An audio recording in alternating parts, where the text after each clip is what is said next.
start our own measurement system. The whole world uses metric. We start our own, and we're fucking arrogant enough to call it standard. As if the rest of the fucking world did something else otherwise. No. Y'all fucked up because you're not using the standard. That's how arrogant we are. So just keep that in mind. Yeah, daylight savings revolves, everything around us. So y'all are fucking late, and that's just kind of how it is. Now you guys know. Glad we got that clear. Oh God. Yo, what's up, guys? How's everybody doing today? What's happening, What up, Poppy? What's up? Poppy has entered. Ooh, that sounds hot, bro. I ain't gonna lie.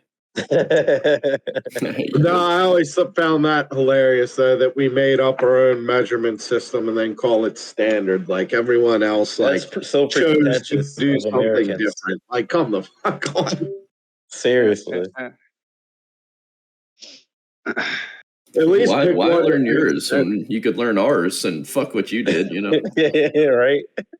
Well, as long as we know how to count dollars, we're good. Forget whatever measurement system you want, as long as we make number go up, right? Exactly. Nah, fuck the American system. I had to learn conversion so much in trade school. Fuck that. Not trade school, but now I'm sure it's way easier with computers and shit and AI. It's just like whatever. Fucking soon AI they'll tell us what measurements we should be using. Yeah, math? I don't need math. I have a math AI, you know. Like, you dummies, this is how math really works, and they'll tell us. Anyway, yeah, guys. Well, this motherfucker has really started. It started off the rails because it's a different time for everyone, and now it's really going off the rails. If some of this is someone's first time, I promise you there is valuable information to come, and it's not just random ranting and bullshit from Mood. So, with that being said, what y'all think of the markets? What y'all feeling? Feeling fucking froggish? We about to leap up or what? Yes. Yes, I like that feeling. Kind of feeling it too. I want to just bring up chart real quick. Let me hit start on this motherfucker. Start event. All right, now the event's officially started. In case you didn't know. All right. So one of the things to keep in mind and pay attention to, and that Sile brought this up again in Degenerate Shitcoin Traders. If you have access to that channel, I highly suggest you look at it. Follow some of the calls. That does not mean take every call. There are some absolute degenerates in there, and as well as excellent traders. The thing to keep in mind is when some of these guys are doing crazy shit, they have extreme discipline in their tolerance for risk. You know what I mean? So, but it is a great channel. It's full of great information. One of the great things that was brought up today, and I thought would be good to reiterate here, was mentioned by Sal. When Bitcoin dips and the market dips, right? Because we're seeing a lot of volatility incoming, right? We're going to see a lot of crazy wick candles.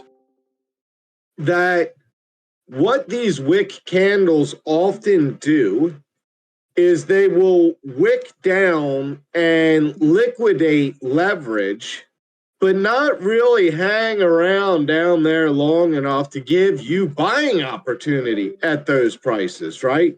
Maybe if you have buys set already, you can get some of those orders through. But we're going to see a lot of flushes to either shake people out of the market that haven't taken profits yet, or just to hit stop losses and even liquidate people, right?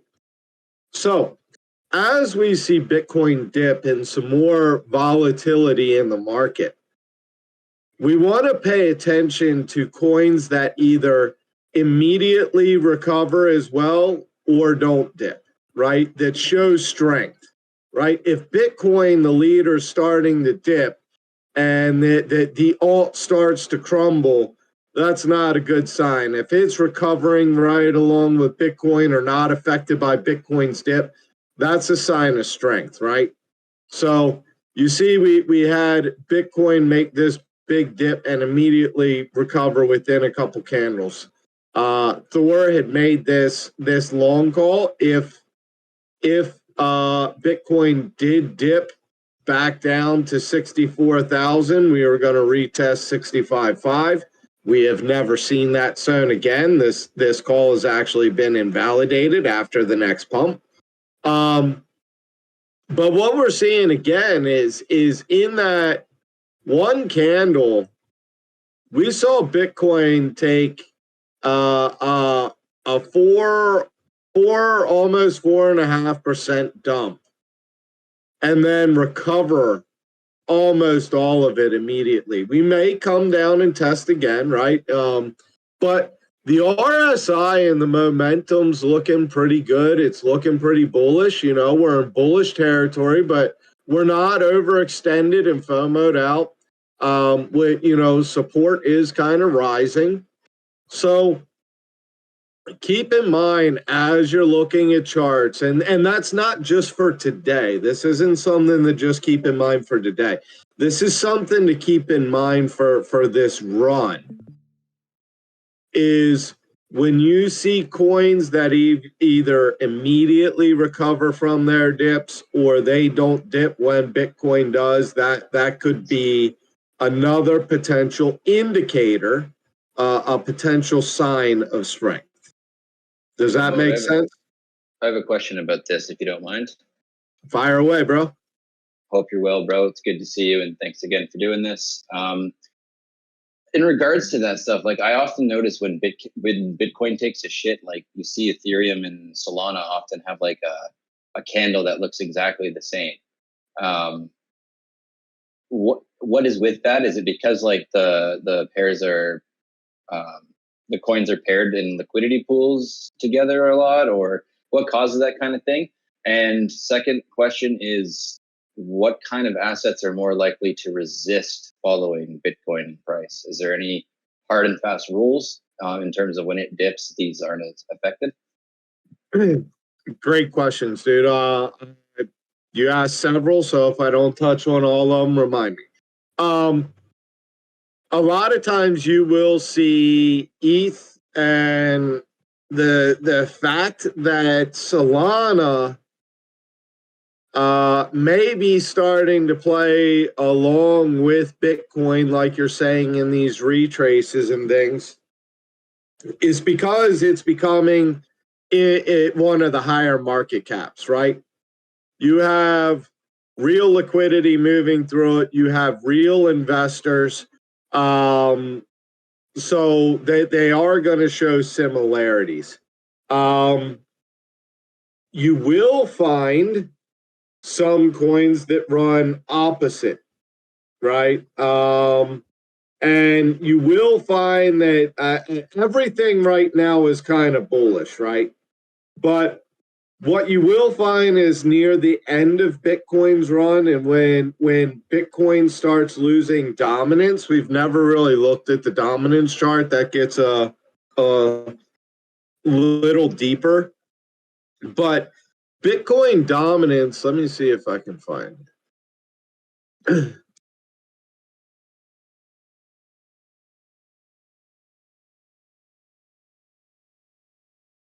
Wait,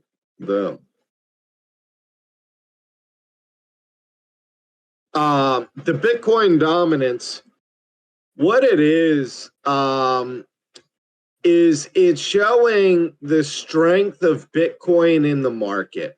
Like, what percent is Bitcoin holding within the market? And when you see Bitcoin dominance, like go down, meaning it's losing more of the market cap, that's when you start to see some of that flow into alts.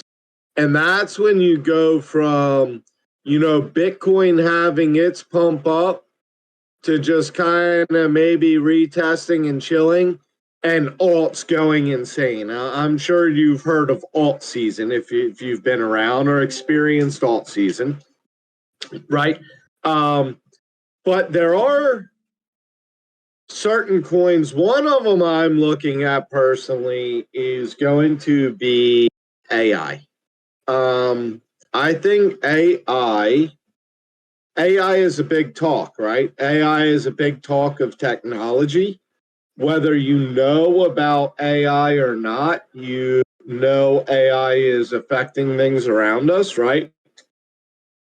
So if I were just getting into crypto, what sectors would I think about really not knowing about crypto and thinking I'm just investing on speculation, or more, instead of saying speculation, investing like stocks? Oh, I think this is going to do well and this has a long-term future, because stocks you're buying sometimes for several years hoping for gains, not us degens sometimes 24 hours later. Oh, I was telling Rumpty, may or may not have made 1,200% off of some bullshit token called Rich, right? Things like that happen in crypto. I digress. I think AI is going to be a fantastic sector to be diversified into in this run. I think a lot of AI projects that don't even deserve to have any liquidity in them, or they're just going to be shit projects, I think a lot of them are even going to run and do fucking amazing. And whether they should or not, they're going to run alongside the major AI plays, whether they deserve it or not, because a lot of they're AI plays, bro. And I think if you can find some AI plays that have decent marketing and decent market presence and super low market cap, they're gonna run with the other AIs. Not financial advice. Do your own research. There's always exceptions to shit. But if you can find an AI token that has low market cap, has decent marketing plan and strategy around it, it's probably going to run. Now, I'm not saying fall in love with it and invest forever. I'm saying this is something you can probably make a bag. Nasana and Shadow, Rocket AI plays, most certainly will be looking into them. I believe that's NOS, which we've looked at the charts more than once. It's great that you're talking about AI plays just now. I was listening to some Sailor interview it's about a week or two old, and he was pretty much saying, you've got to bet on things that are just fundamentally disruptive to the narrative, or like the fabric of society or the current paradigm. Obviously, that was Bitcoin for him, but he said his second is, like you said, AI. Not that it necessarily all deserves it, but that's where a lot of attention is going to be. It absolutely will be. And people that don't know crypto and are just getting in and watching AI run are gonna fucking FOMO in. I promise you it's going to be a sector that people FOMO into, because it is going to have a run, right? And some of them will be great, but it is going to have a run, and people are going to FOMO in. So, Calvin, you brought up NOS and Shadow. Here's the Nasana chart we talked about a while ago. We were saying when we expected, this breakout, and you can see it did the break and retest there. And from the break, went up just over 50%. This actually looks like it could be a good buy zone incoming. You got any input or thoughts on it? Love to hear it. Yeah, I mean, I don't know if you remember the first time we actually looked at it, it was bouncing up between 70 and 90 cents. And I remember the first time you told me that it looked like a very healthy chart because it's been testing every single zone as it goes up. Right here, it just kept moving. Yep. But what I do know is that soon we have like a NVIDIA fucking AI conference. So apparently, like everything that has to do with AI fucking blasts off before the conference. That's another thing. NVIDIA and AI is going to go crazy. It's going to go crazy in stocks. I think it would be kind of foolish to think that it's not going to happen in crypto as well. Yeah, and dude, look at that. I mean, that zone of accumulation, if anyone was accumulating in there, you're a fucking G. Well played. I mean, from middle of this zone, you're up 800%, and it went up 1100% to tops. So fucking congrats to anyone that got in there. Don't chase into these pumps, right? You want to wait until it cools off, and because a lot of times you can get it at a cheaper price or the same price when it's primed, right? There's a lot of things that can happen in the market over time here. Maybe fucking the guy that started Nas dies. Maybe he rugs. Maybe they triple their fucking wealth for some reason. So you can't always say exactly what's going to happen. Oh, I'll just buy, later in time here. It could take a dump. So that's why you don't chase to wait for it to drop and then hope it pumps back up, right? Wait for it to be on support, and then you either not know it's going to take a dump, get out, and know you're going to get a better entry, or at least buy on support so you get that run back up, right? Learning to make good entries can make you a lot of money as an investor and a longer term trader. Just learning when is a good time to make good entries. An example, I got, this is getting super degen. Is there anybody new here? If you're new here, throw some fucking emojis or something. Let me know you're new, and I can make sure I cover things. And got it. Then I can make sure I cover everything, not just these straight degen charts and not talking about Thor once yet. Anyway, you can see this mark up here. I made this mark because this is when I decided to sell some of my WEN token. I didn't really have it drawn. I just saw it was breaking visually in my head. So I had bought WEN down here, and I had bought WEN down here. And I even told Rumpty, I said, dude, I know WEN's going to continue to rip from here. Like, this is nothing, but I can't not take profit when I'm up 350%. Like, the trader in me must, even though I think it'll do better. So I took profit on WEN. And when I say profit, I didn't sell out my bag, but I got my initial investment out, right? I'm up 360%. And what I did was that is I looked for tokens that were still looking strong but hadn't had their run yet. So I actually added to Pith somewhere either right in here. I can't remember which. It was somewhere right around there. So that is now up 30%, right? While WEN token has had a retrace of 30%.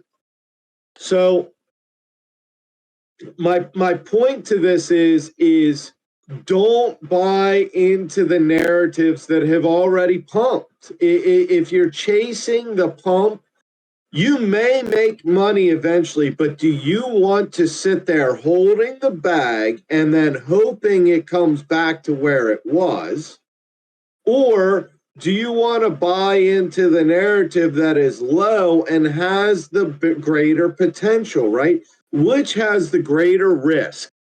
Holding on to a bag of when or buying into when it's pumped up here and it's a meme token? Or buying into Pith, which is a token that has a reason to exist and it hasn't run yet. It's down here. It's not up here in its pump. It's retraced from its pump, right?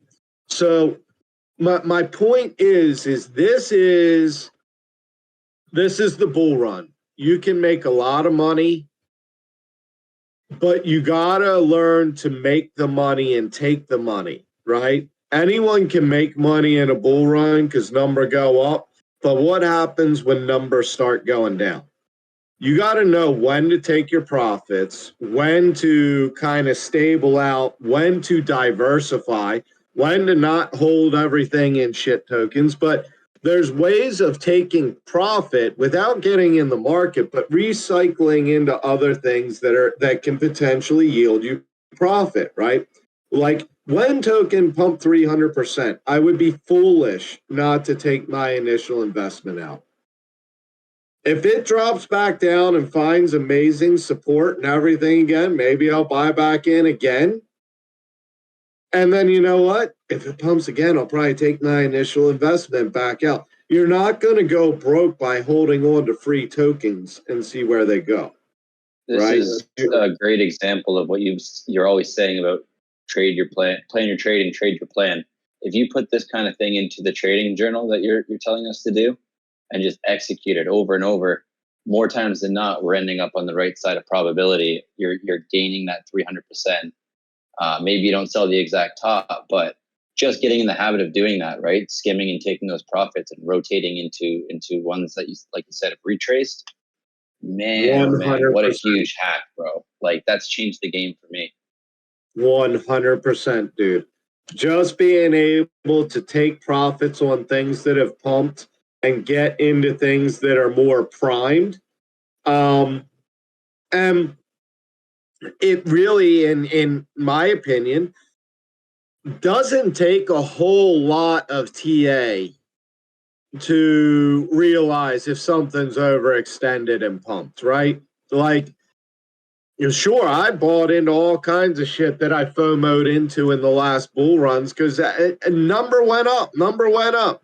If you saw a dip that went down 30%, it lasted 2-3 days and everything's back where it was. Who fucking cared, right? But as traders, knowing, okay, this is pumped. I shouldn't really be buying right now. I should wait for the next price. But there was an example. Chonky. So we were talking about Chonky. Go ahead, bro. Mode, in regards to that, I was actually doing some research on fucking Shadow. And what I had seen, what they had said is apparently it's like a very good play, but they've had a big problem, and it's that FTX apparently held like a big bag of Shadow. So they've been having sell pressure from FTX for a long time, which is why out of all the AI plays, that's why Shadow apparently hasn't been popping off. So it's probably one of like the few AI plays that hasn't popped off yet just because of the sell pressure that FTX had on it. Isn't that a good thing though, in a way? This is a very clear That can be play, a good right? thing once they run out, right? No more sell pressure. Yeah, this is an absolutely clear play. Okay, you know how I draw my zones when things have not been retested, right? I only see one zone that's never been retested, and it's an extremely small one. But give me my box, motherfucker. I see this spot that's never been retested, which is kind of scary. However, that doesn't mean it has to come down and retest it, right? But to me right now, what I do see and looks like a very clear play to me is you see this zone of activity right here, right? And you see how we found support on that zone of activity over and over, right? Pretty clear to see that. You see how we found resistance here over and over and over. Here's your play on shadow to accumulate shadow. If you have shadow anywhere you bought it, you sell some near the top here. And then if you sell some of it near the top, you buy some of it back down here. And then when you buy down here, you wait for it to pump up here and takes. I mean, this is a very clear, established zone of 50% up, 40 down. That, yeah. See here, in my opinion, if you were to buy shadow now, you're flipping a coin. Could you potentially get it 25% cheaper? Or could you potentially take 25%, 30% profit? I'm not sure. It's sitting right in the fucking middle, right? So if I want to get shadow and I do want to expose myself to AI plays, and after hearing that info you just gave me, how do I star this motherfucker? Shadow's Yeah, I think definitely the one to closest watch. example they have to this one, I think there's one called Filecoin, if I'm not mistaken, to the kind of stuff that Shadow does. So Filecoin's an old one. By the way. Filecoin's been around for quite some time.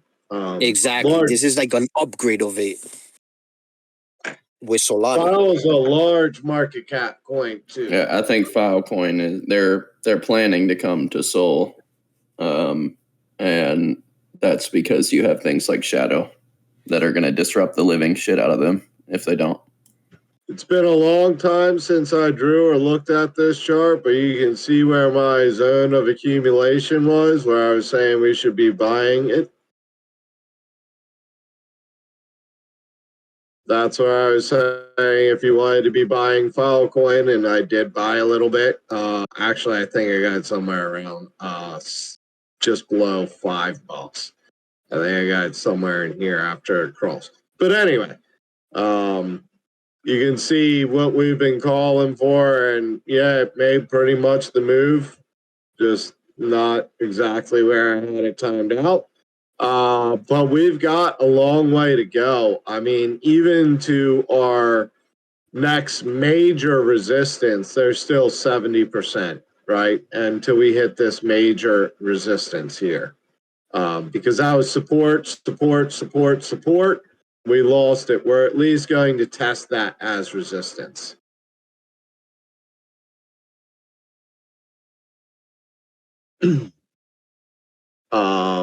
Shadow, yeah, this I'm gonna keep an eye on this because I do want to probably pick up some of this. I feel like it's doing the same thing it was Solana was doing for a while, where it was just going up and down from 70 to 90, 70 to 90 until it just fucking broke out and went straight to like $3 and then just fucking blasted. And this is what tokens do that I'll sometimes, I should say, this is what you'll find tokens do that have a good narrative and everything else, but they're not fucking sexy. They're not like the meme coins that are pumping and everyone's talking about on Twitter and blah blah blah and hyping the fuck up, right? That like Chainlink. For some reason, because Chainlink, it's very needed. Like we need Chainlink for blockchain. But it's not hype, it's not cool, it's not sexy, it's not a meme token. So it doesn't do the crazy shit. What you see it do is consolidate and then fucking break out, right? It'll consolidate and then break out. And not financial advice, do your own research. This is kind of what I'm seeing right here is a consolidation in this zone, a very clear zone of when it's hitting $1.75, it's being sold, right? Like very clearly, when it hits $1.75, it's being sold. Now, when it gets back here to $1, people are buying it up. So you kind of know what to do, right? Buy when it's around $1. Look to take profits around 175. If it's closer to 175, don't think I'd be buying, you know? And like I said, I personally wouldn't buy here because I'm flip a coin. I'm halfway up to profit or I'm halfway down to where I could get better entry. I think I'd just rather wait to see if I get the better entry. I'd rather find a token that is down here than buy one that's already moved, right? Even if I have to wait. Again, a lot of what you're doing as a trader is fucking waiting, right? You're not always doing something active. A lot of times you are waiting for something to happen. Chonky, we talked about Chonky, right? We talked about buying, I did buy some here, but then I bought down here too.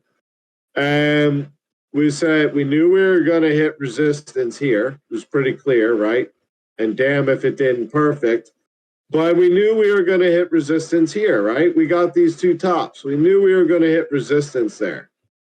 So I did take profits. I forgot I did. Rumpty reminded me. He's like, dude, you said you sold your chunk. I'm like, I did? And then I looked. I was like, yes, thank God. Because that was my plan. I hoped to do so. But look where it spiked back down. I mean, look, again, this is one of those times that almost makes me look better than I kind of want to take credit for. Like, because getting a single wick to hit in that is almost uncanny. But what we said is we had this support line that was semi-established from those 2 points, right? Or not even really, but we had this zone. And we said we expect somewhere there to be a support line, a bounce and a retest somewhere. And we're probably going to test on the top of the zone and if possibly the bottom as well.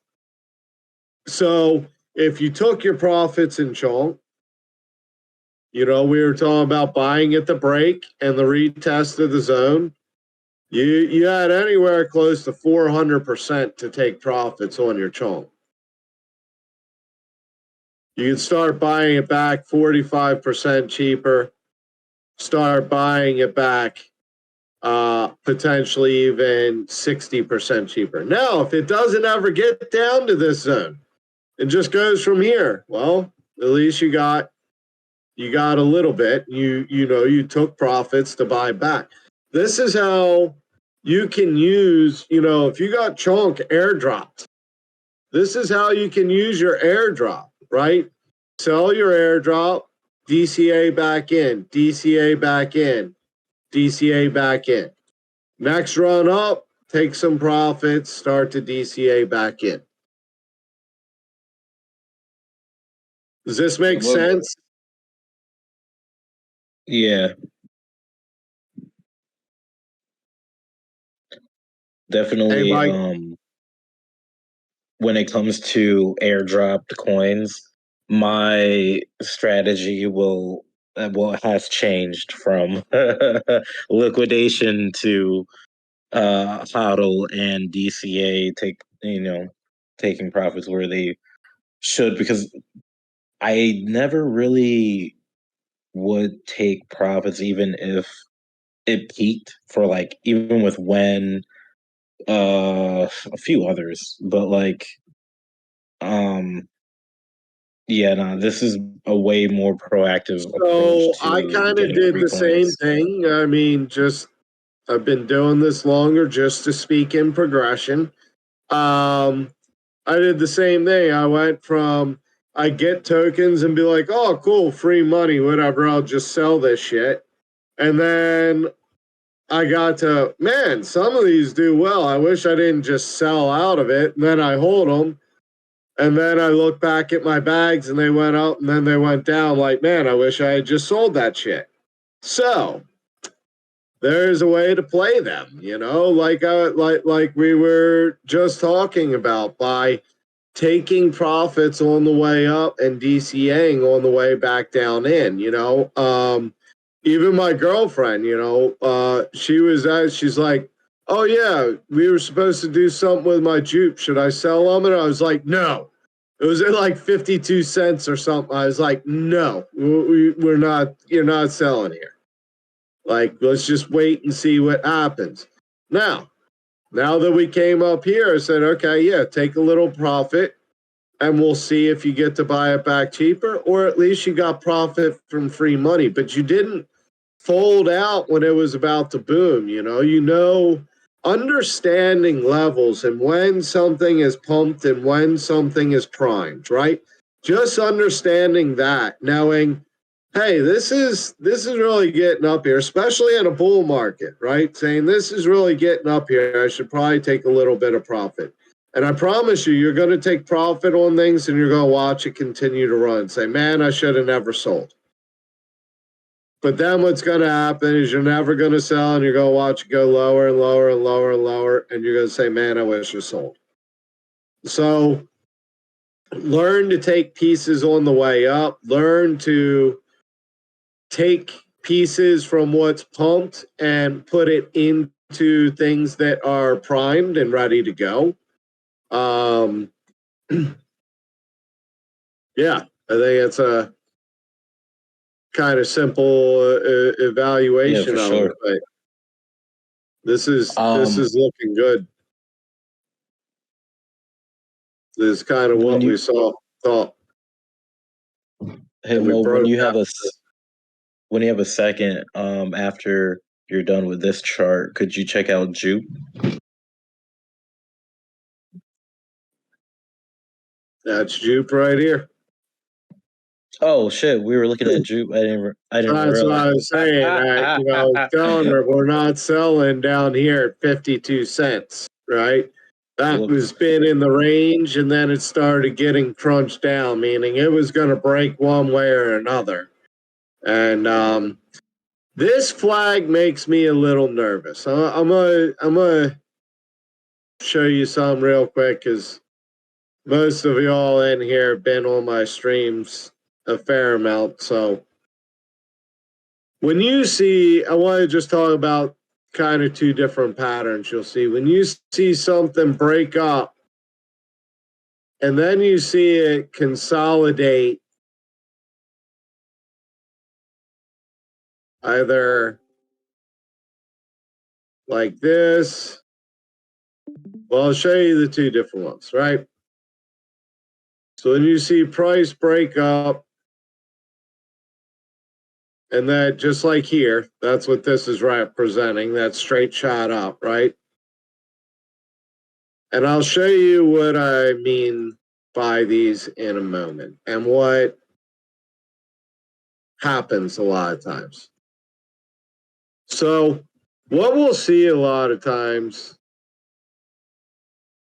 is we'll see price action, move, do its thing, and pump up. That looks like a frog's fuck. Frog's fuck, motherfucker. And you'll see price action do this, right? And then a lot of times is when it'll break up and out, right? Something like that. A lot of times when you see this pattern here, it can be the opposite. It starts, it goes up, makes its shot, and keeps going up. And then a lot of times you'll see it come down and break down, right? So if we look at that, you see that right here? Motherfucker, give me the whole thing. See that?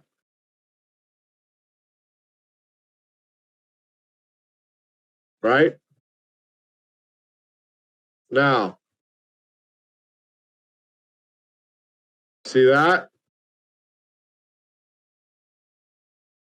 I'm out at the next top. Okay, that bitch is about to pop, dude. It could blow up right now. It honestly could be finding support. It could go to 90. Bro, I saw that 15-minute Thor call, and I'm like, okay, so I took a non heavy risk, and I took a short at 82 cents, and based on, I mean, shit, with the TA that you just proposed, it's not looking too favorable for a shorting. And I was looking at like Bitcoin, and it already hit like a decent bottom on the RSI. So I mean, I was contemplating. Well, I was thinking like, well, if Bitcoin recovers, then that should spell, for the rest of altcoins gradually. No. Well, yeah, and you remember what I was talking about earlier.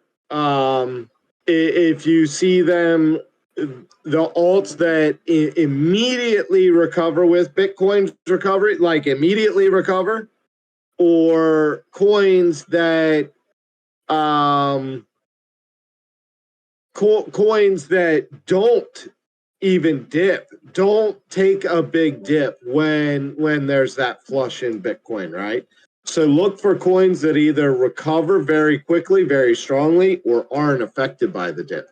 But is this the juke call you're talking about?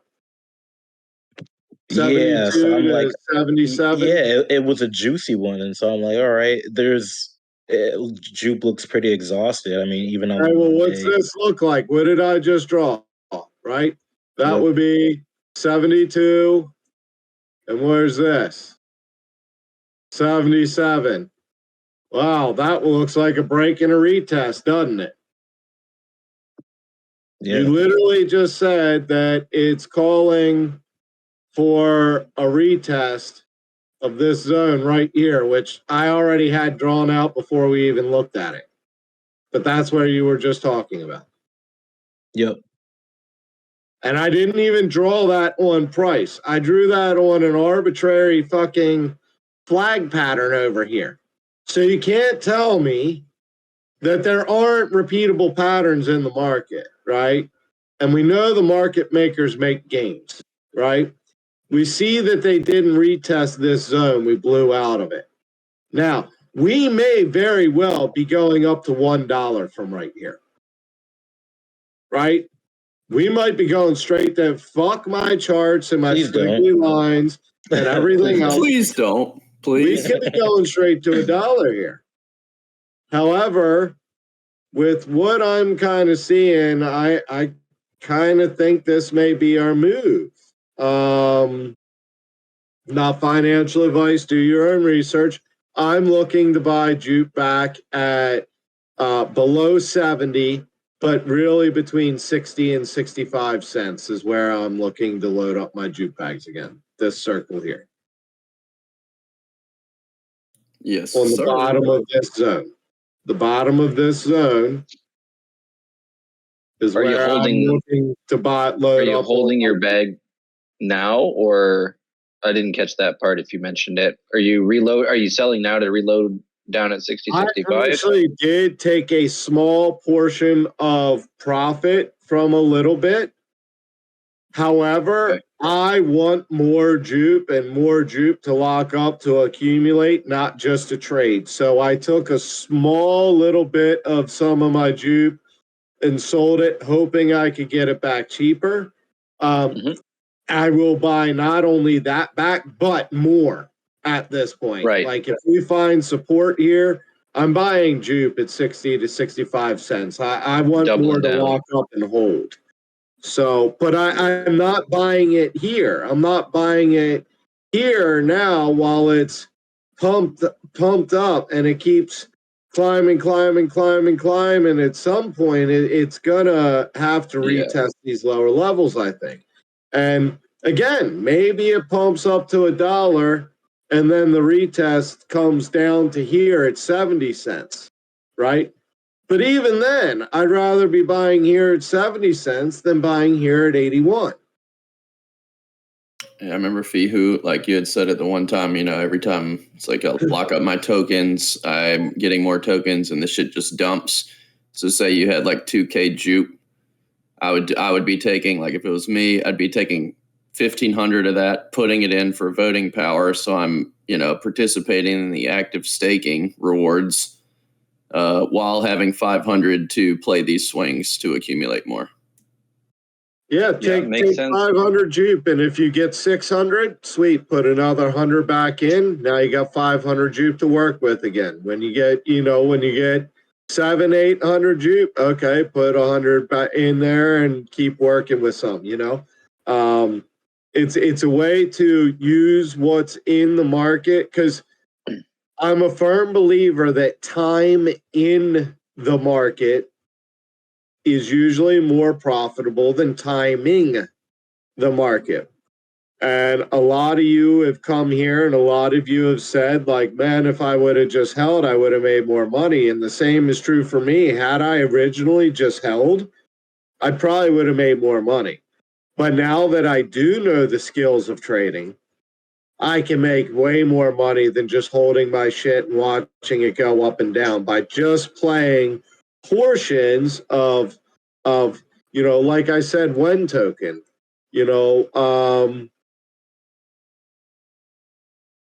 sold some of it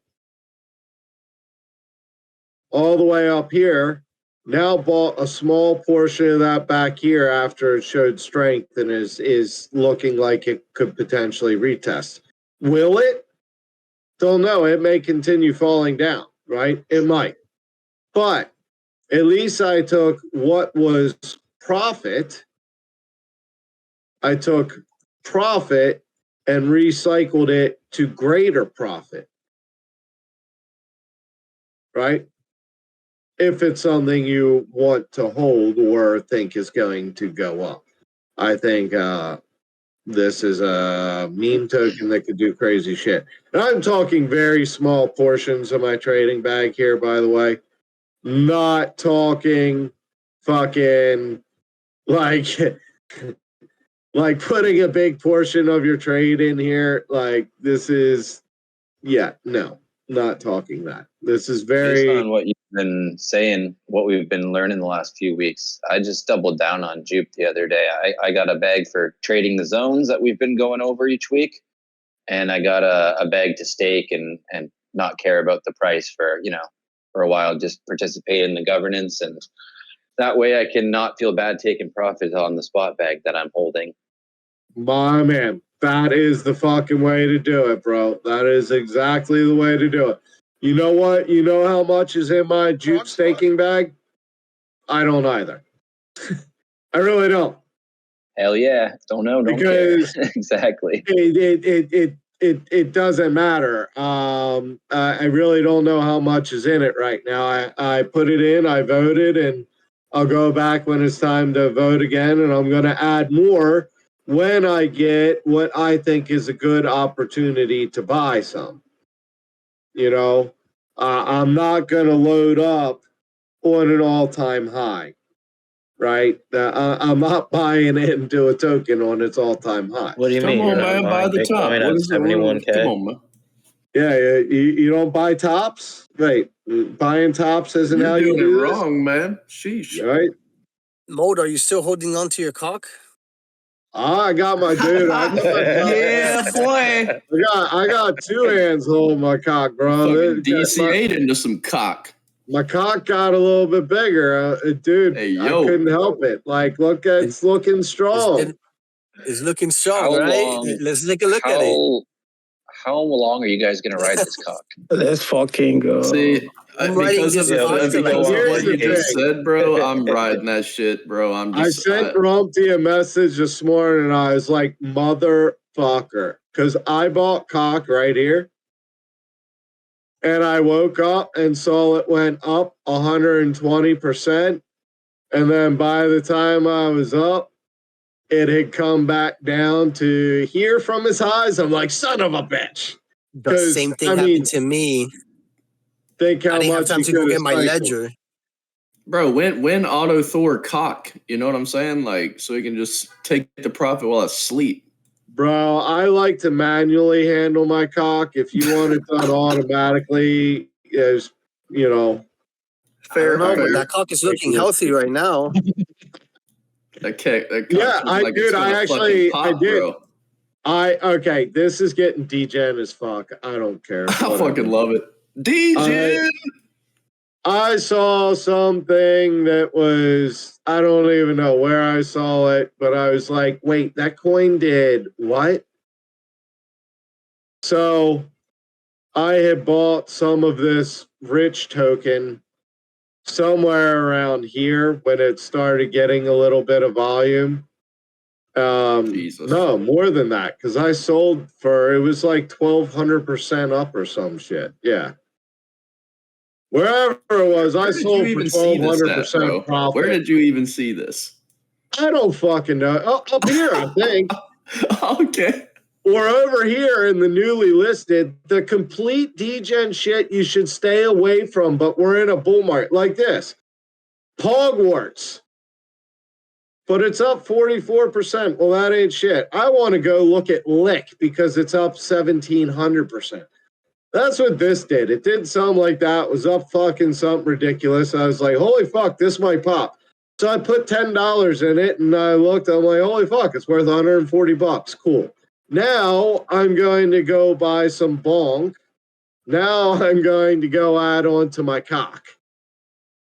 So I added on to cock down here after I took profits on whatever the fuck that rich token is. But I saw it up here. Like this. Shredding? What is shredding? I don't know. But it's doing 61,000%. So, well, maybe someone was looking down here at this bottom wick to see if it would come back down here and break and retrace. Not financial advice. Do your own research. No, financial advice is you're probably going to get fucking wrecked. That's the financial You're advice. definitely going to get fucking wrecked. You're going to get wrecked. Is the financial advice. Don't even pay attention to this. You're going to get wrecked. That's the financial Mode. advice. I found something like that, well, kind of like that too. It's called Soul, and after the word Soul, you put a C, and it's like a credit card that you could like recharge. It's like a what do you call it? Like rechargeable cards, and you can load it with Soul, and then you could pay it with Soul anywhere that you need a Visa card. And it literally just came out like 2 days ago. I just found it, like randomly found it, and that shit pumped hard. Pumped hard, dumped hard. Yeah, pumped hard, dump hard, exactly. I would not be paying. So we're aping? We're aping soul. I would not be paying any attention to this until it breaks that. I did a 2x and I sold. That's a big no to me until it breaks that. But you can see every time it tests this wick and this candle here, every time it's tested this candle, this area of retest, basically that one red candle gives it away of support. But I don't know anything about this, so yeah, me neither. I'm not going back in. I was just wondering how it looked. I mean, if you get the break, I mean, what did it? Almost 300%. Man, this show has got super degen. Just started different because no one was in there, and I'm like, whatever. Awesome. We'll talk about some random shit. Bring it on, dude. I love it. Yo, Mode, we looked at DITH last week, DITH, and you helped me. I took some profits based on your call, and I think it would be a great fucking teaching example for what we're talking about right now. This DITH? Yeah, I don't know if you still got the lines. Perfect. So, I mean, look how beautifully it did pretty much exactly what you said. Wow. I took you can profits see at the when top. we had this price wedge, we said it was either going to break down into this zone and retest it, or it was going to, oh, not that one,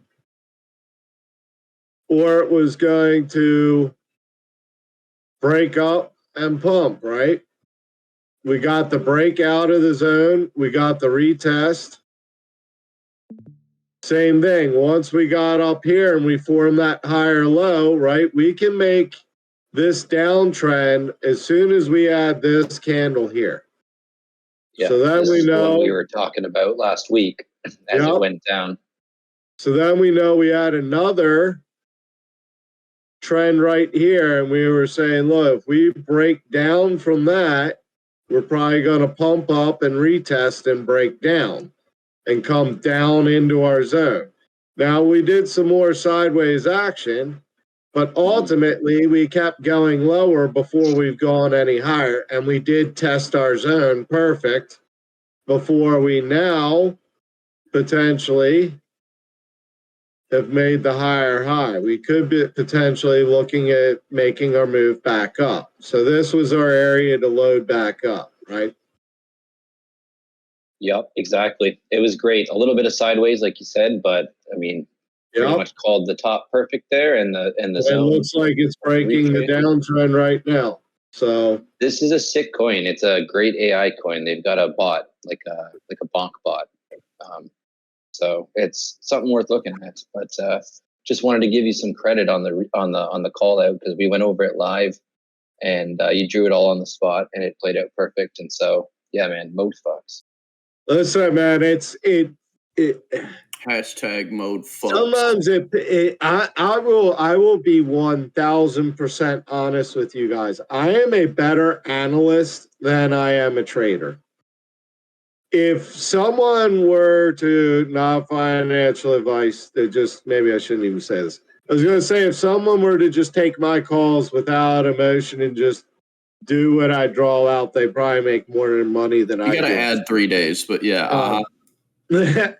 But I am a better analyst than I am a trader, because yeah, I drew this out, but I didn't make that. I didn't take that trade just because I wasn't paying attention to it. But you know, we knew that this was a profit point here, and that's 270%. And that's not calling the top like, oh, we called the very tippy. No, that's calling the break of our trend. Simply calling the break of our trend, right? That's amazing. 280% at trend break. You're literally teaching us for the retest, you're at 320% if you got out on the break and the retest, right? Breaking the retest, yeah, bro. Holy shit. Now, yeah, I got in 200+% just doing that on this. This is crazy. And then you can buy back in 40% cheaper than the bag that you were fucking holding. The buying power of that is insane. And if you did buy in that zone or even touching that zone, you're already back up another 40%. Like the buying power and leveraging and understanding zones is phenomenal in how you can farm tokens. Right? Bro, they want you to believe what you got to make more. They want you to believe 7% a year is good in TradFi and all that. And what you're just talking about just, I think, would warp the mind of the average person that's like not into trading or crypto. Like, here's a 300% move. Here's a 40% retrace and a 70% profit back on top of that. Like, what? It does. And this is why a lot of people get wrecked, right? Because, you know, if you're new and you just see, dude, number is just going up. Numbers going up. And then in comes a 60% retrace. How often do I say that? 60% retrace.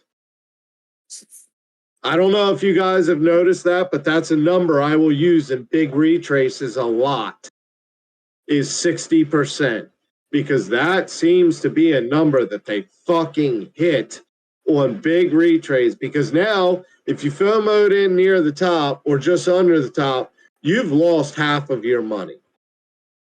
When you lose half of your money, doesn't matter how much it is, doesn't matter if it's $10 or $10,000. When you put in a number and you now visually see, fuck, I've lost half my money, I'm just going to sell before I lose any more. I can't believe I've only got half of my money. Right? You will see that over and over again. I don't know if any of you have picked me up saying that 60%. And down to Thor calls all the time. I'll say, oh, look at that, 60% down to the zone. Like, it's a number you'll see in retraces often. Yeah, and But look if they're at that. repetitively doing that, they're scooping up your bags for cheap routinely. You know what I mean? Like flushing you out.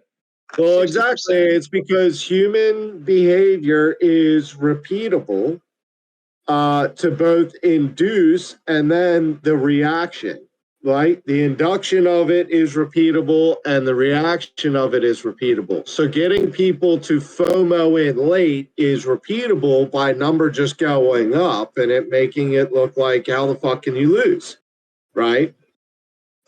Action is repeatable by then dropping 60% to liquidate anyone that's getting in with leverage or in perpetuals late, to liquidate all of them. But then anybody that was holding spot, you have that mental number of 50%. Half my money is gone. Half my money is gone. Right? And people repeat the same action, which is then capitulate, right? Which usually primes us again. Just like same thing, Chonky. The Chonky's just a perfect fucking example for what we're talking about right here. Let me get a coffee real quick.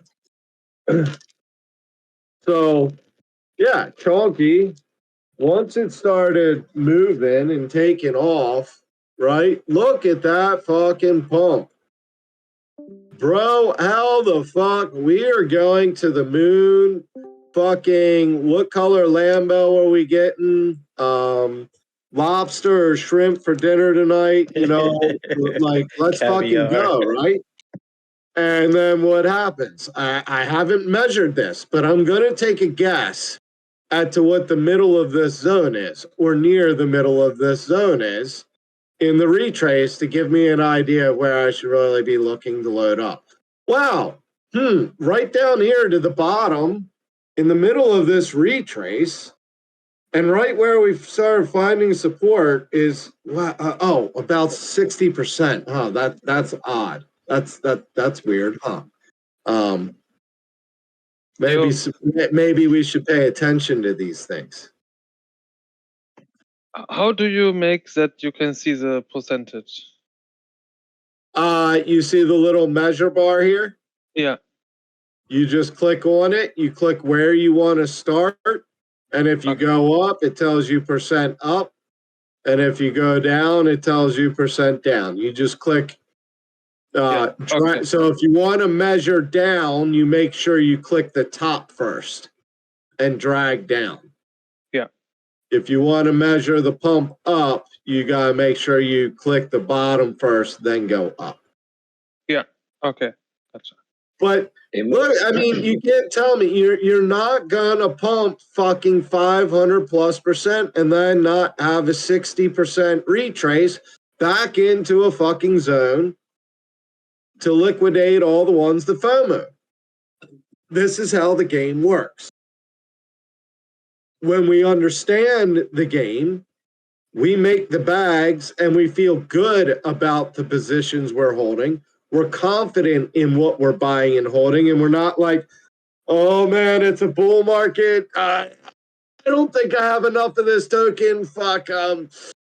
I know I need some more jupe, dude. I really want more jupe. Should I just go buy jupe right now?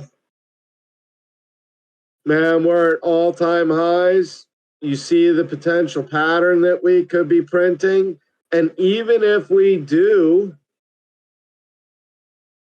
pump up to $1, we're probably going to have a breakdown, come and retest these levels, right?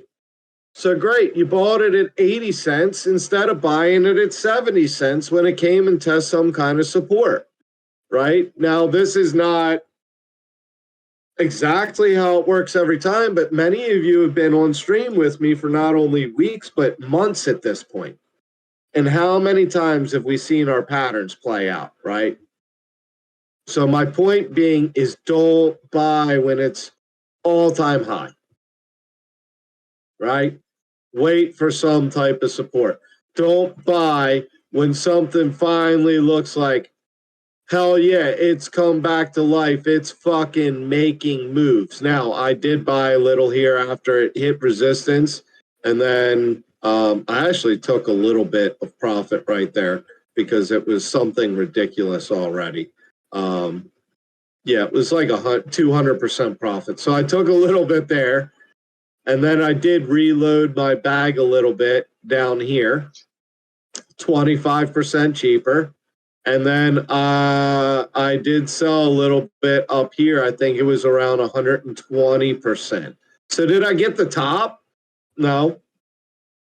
But I took the chunk I had, recycled it into more chunk, and then recycled that into more USDC to recycle into even more chunk instead of FOMOing into something and just waiting over time, hoping it pumps up in my favor, because I think it will go bigger, right? Because I think it does have room to grow. But I don't want to wait. I don't want them to hold my money in a fucking meme coin, waiting for it to go back up 200% to all-time high. I want me to be holding my money and then getting a bigger bag of it, right? Can we have a look at Puss? Puss? At what? Puss? Puss? Pith. Piss? Piss. Yeah, pith. Yo, Yeah, no, it's actually called cat piss. I'm yeah. sure there is. I'm holding my cock to do the piss. Yeah. So We gotta you work I see- on feel that one, FOMO Abby. for Puss, so I need an entry. Yeah. So the thing with Pith is, and like I was saying, I sold one token while it was stretched out at 300% profit from support, and I bought Pith while it was not pumping, while the whole market's going up and shit coins were fucking going crazy. This was starting to come down, and I was like, well, I think this is actually going to do something good, as well as I think it's going to move up. So now, even if I sell my position, I'd at least have a little chunk of pith that I can go stake away again. I'm just adding to my bag of pith if I want, right? And then I have that same money I could put back into Wen token when it hits the bottom, or back into Chonky after it's made its 60% retrace back to that zone, right? Like that's the power of knowing levels, is just being able to know, is this a good time to DCA? Is this look like it's on support and I should be buying? Or does this look like I'm chasing other people buying? And you can chase other people buying. You can, you can buy, like, I'm just going to go back to Juke because we've been talking about it. And I will come back to Pith Pro, but just to make this point, you can buy here 80 cents, and it may pump to $1. But if you're buying here, you also got to be aware maybe you should be taking profits here, right? Because you got to be aware that over time, it may go here and then it may come back down here. But if you're at least buying on some type of support, okay, we lost support, get out, and I'll be able to get a better buy down lower. Or you're catching the whole pump because you're buying on support. So same thing, down here. If you were to see, okay, it's pumped up and you're buying in here because it's pumping, right? Why? Wait to buy on support. You could have got in 15% cheaper, giving you an extra 20% just by the time you got to the spot where you held. See the power of waiting to buy on supports? Yeah. Jube also just closed the 4-hour time frame on so based on that and how in succession, it's been closing out underneath, well, in red. This is what I see as this pattern right here. And here's why, right? Here's the top. There's the bottom. There's the post. Can you guys see that? Yeah. Please There's the give post. cheap jupe. Thank you. Say what? I just said, please give cheap jupe. Thank you. But you see why I think that pattern, and since Thor has that call right there, fits about perfect. But this is where that's I'm a significant drop to. for a big pump. Huh? I was like, yeah, and it's a significant. I don't remember the percentage, but it's a significant drop in respects to a leading pump. And we talk about 20% too. A lot of times you'll hear me say 20% and 60%. But look at that, it's a 20% perfect retrace back down to the zone, right? So, yeah. The reflux. Yo, Mode, I have a bit of a basic question. With the RSI, is it different on different coins, like on major coins versus altcoins, in terms of how quickly it changes? And what is the time frame on that? Absolutely. And the reason is, if you have something that's a small market cap and volume starts coming in, your relative strength has fucking just increased a fuck ton in a very short amount of time, right? So small market cap coins, because getting volume is a larger percentage into them, the RSI can most certainly show much more wild swings. Because if you think about it, a low market cap coin all of a sudden gaining some traction and volume, the relative strength is kind of exponentially stronger compared to just a fundamental token that's moving along. Yeah, that makes sense. Way easier to pump.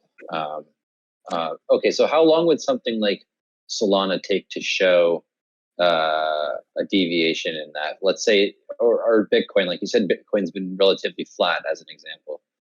How long would that take? Like if we pumped a certain amount, does that start to change like within days or weeks? It's not necessarily amount as it is a lot of times it can be just transaction, right? Like if all of a sudden, like how can I explain this? I want to think through this before I say it so I don't fuck it up. Let's say I have an exchange, right? And two people trade between $90 and $100, right?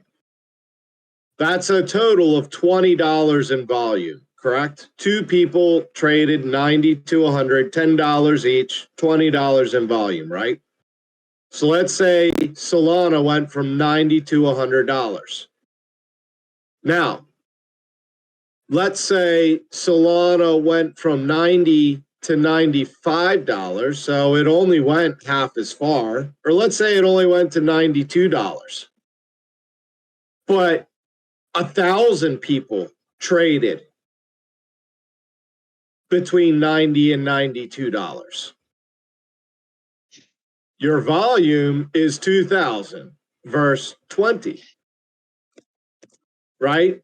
It didn't pump as hard. Wait, Solana went from 90 to 100, but if very few people are trading, that doesn't mean the volume is going up just because price went up. you could have more people and more volume trading just between 90 and 92. Does that make sense? So it's not about the pump necessarily. It's about how are people reacting and what is liquidity doing in reaction to price. Out of How curiosity, in the example you just used, if it did go past 92 to 100, why would the RSI not be higher? You'd need more volume to make the price go out like higher, would you not? That would be more relative strength.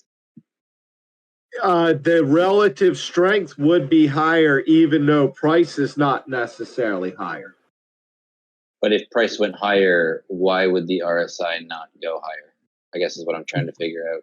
You'd need more transactions. Because again, the RSI will go higher, but what I'm saying is the RSI would be higher in the example of $92 because there's more people buying and showing a fuck ton of volume and strength in the coin than necessarily fewer people buying or moving it and it potentially getting higher. But why would it get higher if fewer people are trading it? Is what I'm not understanding in that example. It's just an example. You never know how many people are trading. But okay. My example is just a volume is not necessarily reactive to how much the price went up. In the first example, price went up $10 and we only got $20 volume. Right? Where the second example, I mean, make it more relative. Let's say 200 people traded it at $10, but then 2,000 people traded at $2, right? It's you can have more volume with less price action is my point. And the RSI is simply reacting to when are people overselling and overbuying it. When is there more people just flooring shit on the market trying to sell or buy, right? Hence more volume in that range. That's what the RSI reacts. That's why I call it a FOMO meter. Because you're going to see it up at the top when people are just listing and oversell, or I'm sorry, just buying and buying and buying and overbuying, and okay, we're getting near a top because everyone's just buying everything. This isn't sustainable.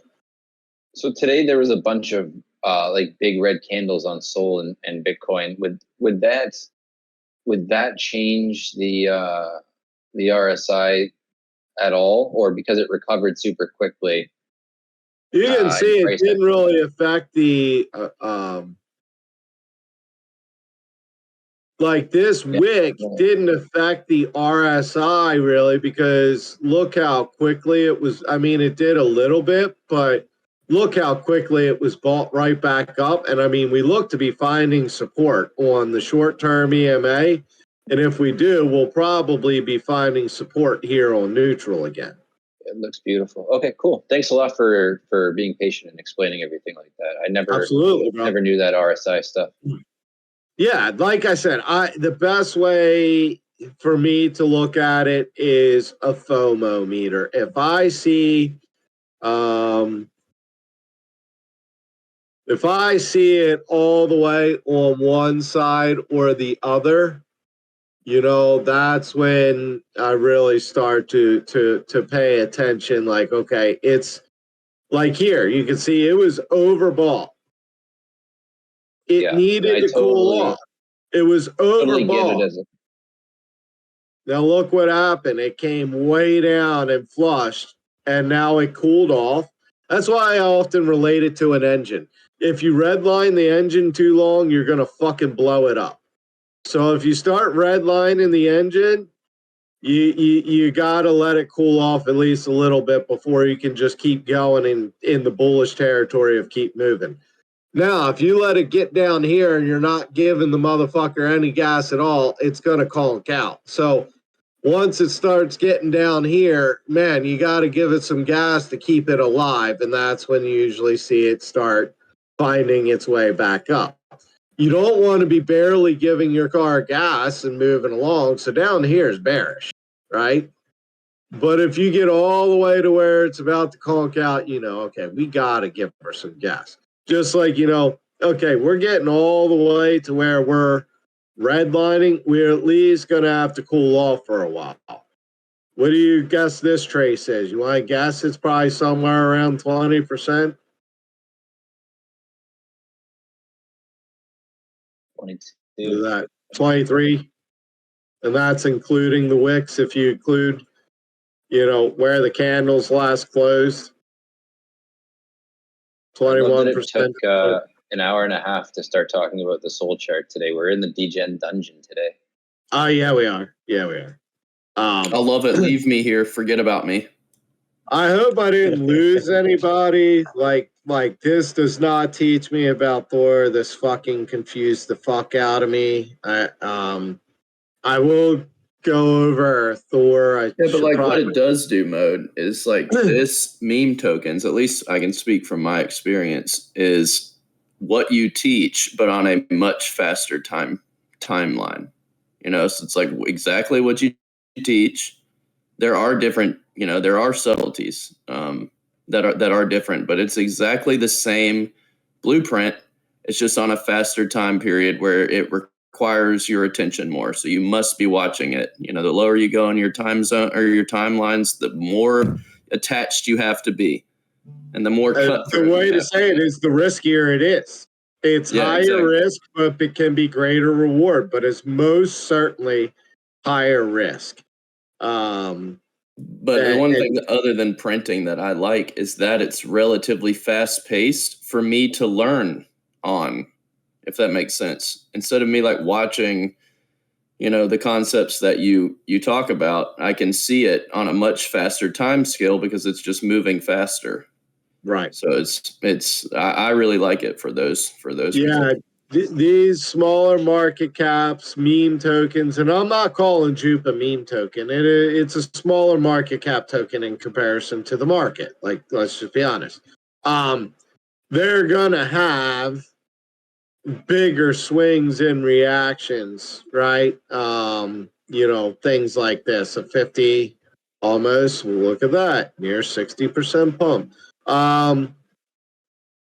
So yeah, you're gonna have those things play out kind of faster. So you saw 60% pump, and then there's that 20% dump, right? We see these numbers a lot, right? We're going to see 20 and see 60 a lot. It's just numbers they like to play for some reason.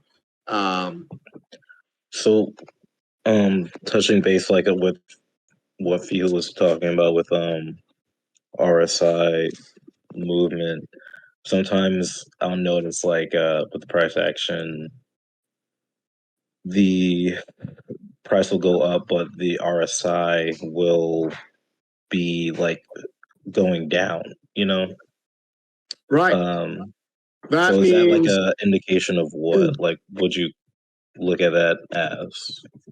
So obviously bullish, if price is going up, but strength of the rise is increasing, what does that tell you? God candle? Well, no, I'm saying if there's less support and less buying support, less FOMO into the token, less people wanting to buy in, but price is still rising. It's just receding at that point. Then it's probably about to take a crash. Because wait, why is price pumping but the strength of the pump is dying? Same thing you see. You got to give the boat a little. You got to give the boat a little throttle to keep it above water. Got it. But yeah, like if you see prices increasing, like, but the strength is starting to fall off, that's a sign that you could be you're losing steam. You're losing your momentum. What do you think price is going to do when you lose your momentum? You're going to crash hard, right? Like the car is going to continue when you run out of gas, but then all of a sudden when it starts to slow down, it's just going to fucking slow down and stop, right? Same thing if you see price being pressed down, but you see it really starting to gain strength. Man, that sounds like a good time to be getting in. Why is price being pushed down if the strength is increasing? Right? Yeah. Yeah, that makes perfect sense. Again, market maker games. They're going to get you to try to FOMO in, and they're going to try to get you to capitulate out. Hey, Mode, what do you think about it as a FOMO meter? Where are people FOMOing? Where are people capitulating? And what are people doing? Just kind of where's the in between? I almost look at. I'm sorry to cut you off. Go ahead. Now, I was going to ask about Bonker and burn token. What do you think about that? That thing's got constant swings up and down. Bonk burn. I have not looked at that, but I will. I almost look at my RSI.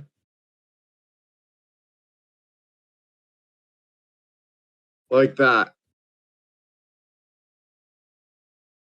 I don't really need to know what's going on in the middle of any of that shit. Right? How do I bring this to front?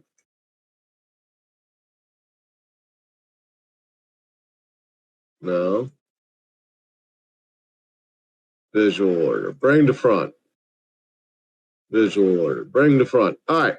I almost look at my RSI like that. I don't give a fuck about what's going on in here. I want to know when we're starting to FOMO, when we're starting to capitulate, and am I finding support or resistance on the EMA, right? Am I above it or am I below it, really? I just want to know, am I above it or am I below it? Am I above or below my getting where I'm oversold and needs to cool off?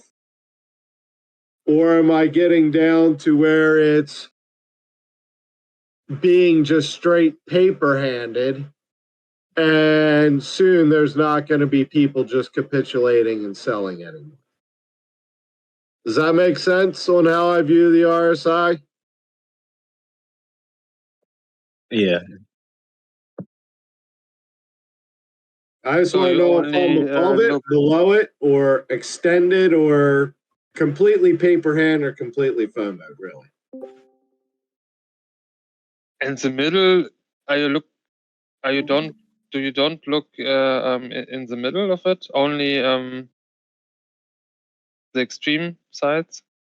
I want to see the extreme sides and I want to see the middle to see if I'm finding resistance or if I'm finding support and know which side of it I'm on. But other than that, I really just need to know what side of it am I on? Am I finding support or resistance at the middle line? Yeah. And I want to know, am I FOMO'd or paper handed? But I definitely want to know, am I finding which side am I on? Right? But anything in here is kind of a lot of times noise. So I don't like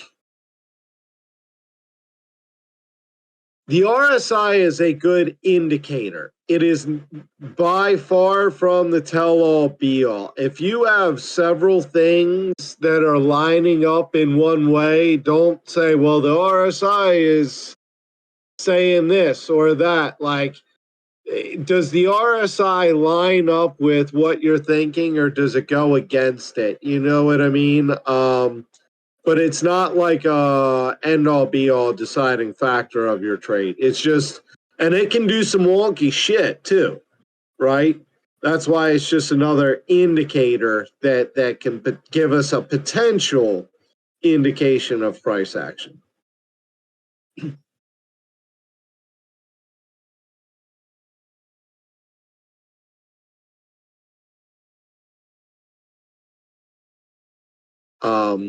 Any other questions on it, or does that kind of make sense? Because you can see, you could almost say, well, why don't I just buy low and sell high? Buy low, sell high.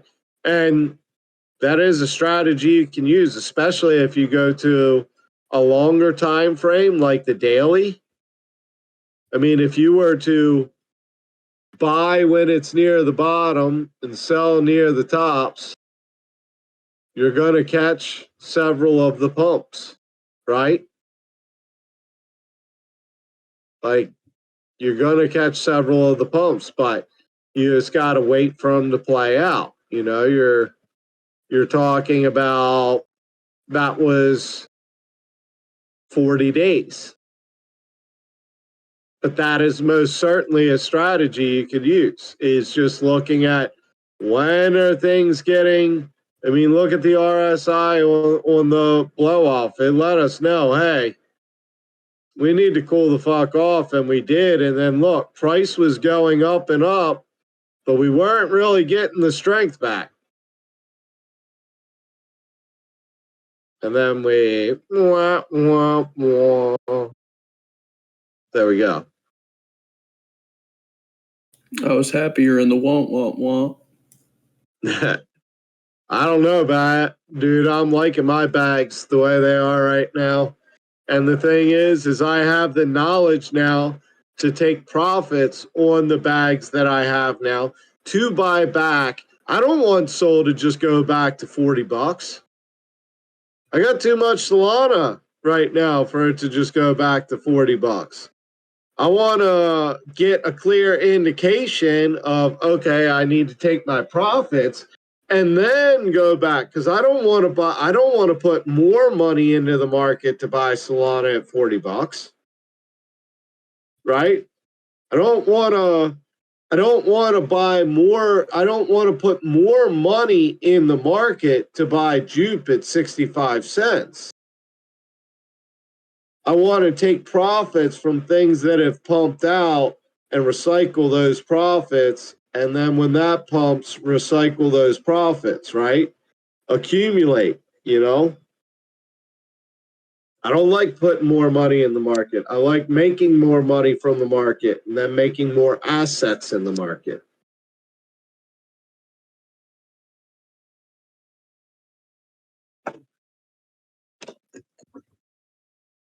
This has been a very different stream. We started off very differently, so it's just been a very different stream.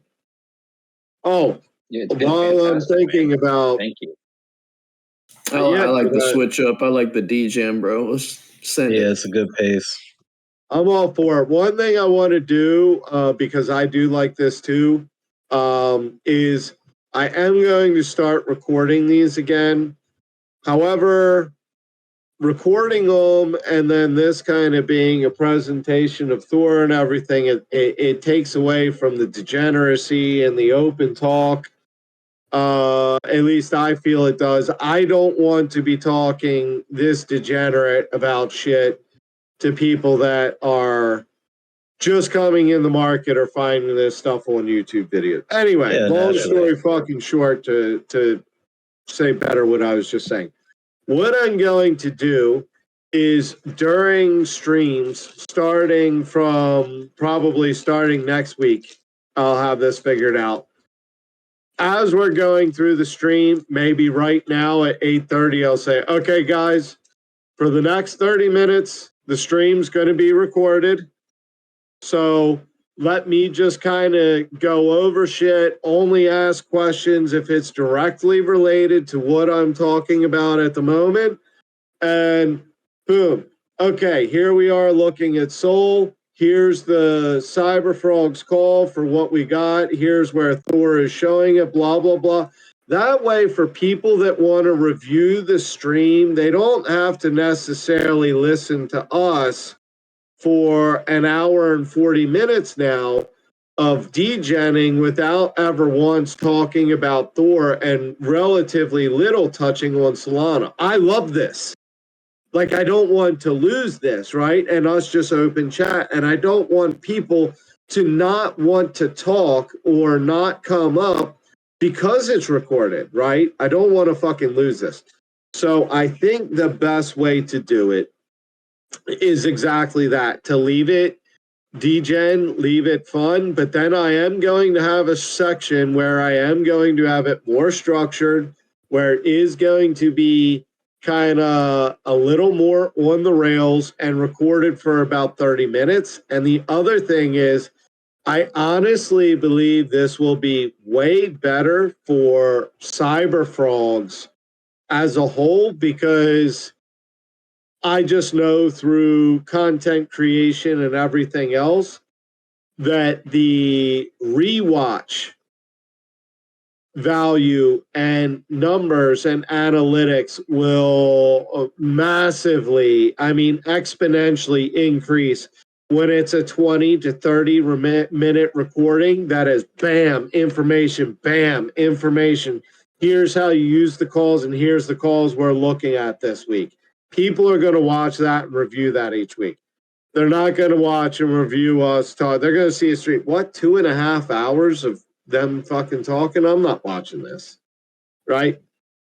So I think this will be a good way for us to still, dude, have the fam, right? The fucking legit fam that's here, and we can talk and we can learn, and you can ask whatever questions you want, and nothing's recorded. We can do whatever the fuck.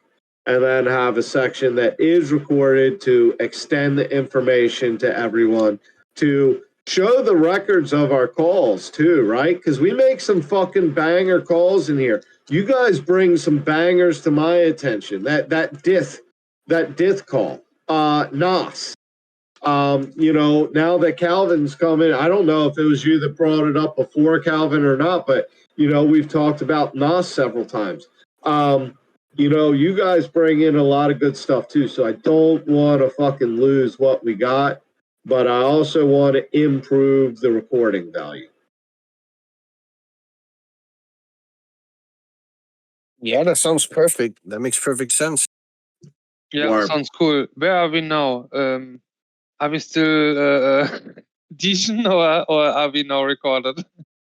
Oh no, we'll start that potentially next week, and I will. Oh, we're Okay. DJing and recording, bro. Just send it, man. Yeah, and I'll let you Oh, yeah. guys know, like, and I will touch on some of the degen stuff, like Jupe and Pith and Bonk, and, you know, it's not like in the recording, but I just want to keep it a little more concise and on the rails for the rewatch value and for the benefit of frogs and the people that can't join us, right? They'll get way more benefit from a concise 20 to 30 minute stream than a stalking 2 to 3 hours. But us, we can still do our thing and talk 2 to 3 hours. And I will most certainly let you guys know when I'm going to start recording and everything else. So if the replays are able to be time stamped and people can navigate around them quickly to get, hey, I want to see what Mode said about Pith. Oh, what did he say about Soul this week? That'll slap really hard. That'll do well on replay value. I will say if someone wants to take the time to break that down, that would be amazing. I don't know who puts up the YouTube videos and everything for frogs. That would be good. That would most certainly help viewers find what they want and get more valuable content.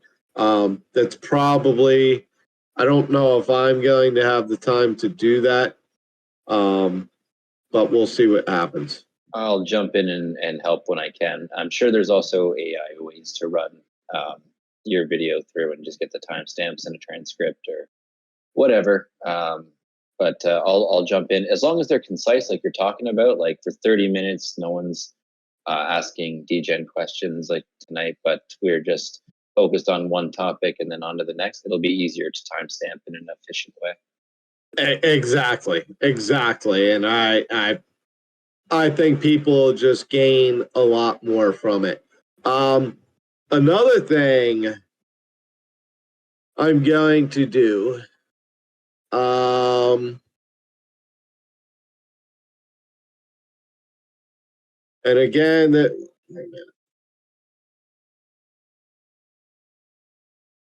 so as always, not financial advice, do your own research, right? That's the way things always are. But what I am going to do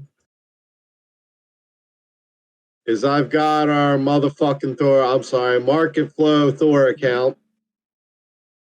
I've got 420 USDC, and I've got 1.1 Sol. And I am going to start actively taking some of these calls with this wallet. That's gonna be dope. This is gonna be fucking sick. It's a good idea. This is, and it's not. I mean, frogs fuck. This puts me in a weird position, though. I just want to be clear. Like, this puts me in a weird position because I almost feel like I now have more responsibility in any trade I take because you guys may be copy trading. So it puts me in a weird position because it's like, well, I don't want you to copy trade me. But I do because I want to be making good calls. As he's setting up a copy trading bot on his wallet, you know. It's that's what I'm saying. It kind of puts me in a weird position, and just know that. Yeah, we won't do that. That some of these are going to be degen. Some will be degen. Some will be more risk tolerable, but I want to see what we can do with this account. Let's get Where weird. is the Ethereum? This looks weird. So, yeah. Oh, swap it all to Ethereum? Is that what we should do? Yeah. All right. We got a tool for that. In case anyone didn't know,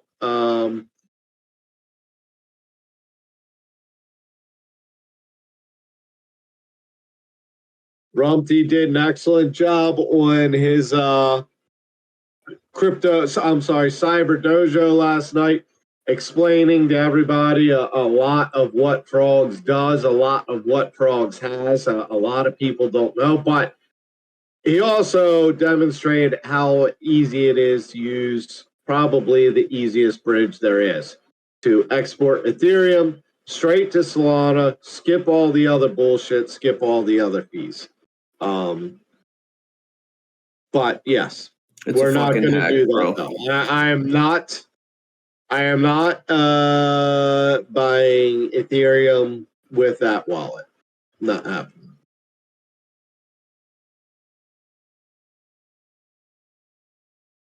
I will buy some Jupe when it comes down. I probably will buy some Pith when it comes down. I may buy a little Chonky when I see the break and retest or the bottom of this zone. I want to see the break and the retest of this, even if it's a little above the zone, because it may hit the bottom and may fail the retest and come and test this zone, right? So I want to see some type of support, that break, that higher low, or that higher high to break and then the higher low.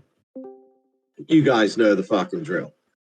But yeah, I'm going to start stocking this up with some things, and when I do, I'll let you guys know what I did, because the buys may not always be on stream. We'll talk about what I'm looking at.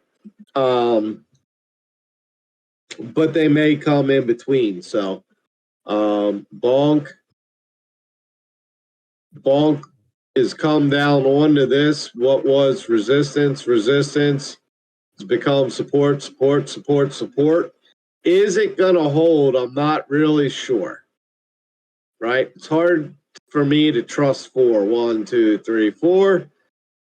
If we don't, I think we're going to come back to this zone right here. And if we do, this is the zone I will be adding some bulk into this wallet we've got, which would be bring us down another 30%. Which anybody want to guess? I don't know. I haven't measured it, but we're just going to take a guess what it may be down to that zone. Anybody have a guess? 60%. Going once, going 60. twice, going 3 times right there to the zone. Oh shit, 50%. Damn, man. Maybe we should pay attention to these things. Yeah, maybe. It took me. Look, I say these things.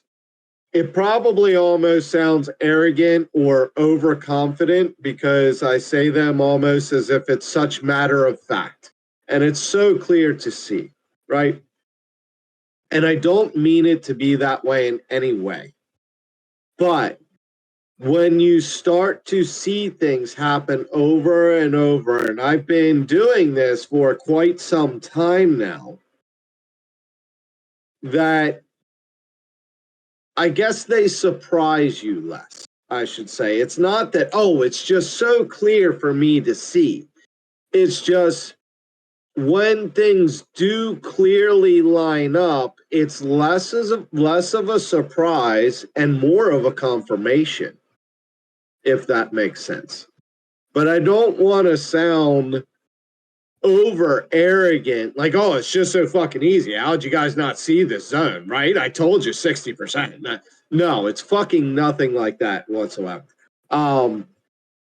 It's just over time, I've just fucking noticed these things, these numbers that they hit, and what is the market? It is the movement of time and money by humans. And humans are repeatable over time, and especially with their emotions in money. So the market makes the same repeatable patterns. And when you learn to work with the market flow, motherfucking Thor, market flow, when you learn to work with the flow of the market and to know what level in the flow of the market you're potentially in, then you know what to do, not know what the market's going to do next. That's not what I'm never going to tell you what the market's going to do next. What I'm teaching you or trying to teach you is to learn how to figure out what to do when the market makes its next move. React to its move and when you should be making that reaction, right? What level should you be looking at to see if it holds? I mean, if it's a red or a green candle here, where does it matter? Well, is it on a level or not? Is it on some type of support? Is it on some type of zone? Right? So I'm not trying to ever say this is what the market will do next. Let's perfect example. Let's go look back at NOS. Or actually, I think DITH may have been an even better example. So I didn't say when we were in this price wedge that we were going to break out and find support and shoot up. What I said when we were in this price wedge is if we lose support and find the retest, look for us to go down. So if we lose it, look to get out on the retest or short from the retest, right? If we break long, don't chase it. Look to get in on the retest and then go long, right? and then set your trend line, and then react once you break trend, right? So I didn't say DITH is going to break out. It's going to break out from here, and you're going to be able to take 350% profit. That's not what I said. That's not what I'm ever trying to say. That's not what I'm ever trying to teach. What I am trying to teach you guys, what I have tried to teach myself, is how to learn when we're getting to a point where we're about to make reaction of some kind, and then what to do once we do make that reaction. I knew we were going to break down and retest or break up and retest. So once we break up, all right, get the fuck ready. As long as we make this higher low, get ready to reload. And that doesn't mean you had to get it right here at this very, very bottom, right? When we say retest, the first sign of true retest would really be here at this engulfing candle. So if you got anywhere in this engulfing candle or toward the bottom of the next one, right? So you're not talking necessarily the very bottom, but you can DCA at the break and the retest.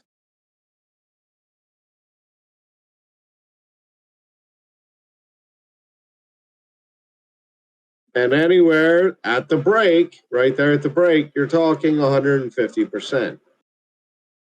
You know, from the actual break and the bottom of the retest, because you see the retest is the same as the break, right? Sometimes it lines up like that perfect. To the break and retest, you got 240%. Right? To the break, 219. To the retest, 250. So, okay, 220, 230. Mode. You should check out that big fat green cock right now. I'm just saying. Oh, we feeling cockish? Hey, oh yeah. Is it sending? Oh yeah, let's go. And a nice bounce. Yep. I didn't get to take advantage of the last one. Man, I'm thinking I'm gonna do this. I should have just bought some cock. I bought some, bro. Nice. I should Yeah, have with my degenerate wallet while we were looking at it at the beginning of the stream an hour ago. That's when I did it because you were like, I'm thinking about it. I was like, you know what? I don't really want to chase into it now. No. After it just made 50% in one can. I think I'm gonna take profit here on some of mine. I wouldn't just yet, bro. I'd at least wait until you get a little bit of a wick. We haven't seen a top without some type of wick.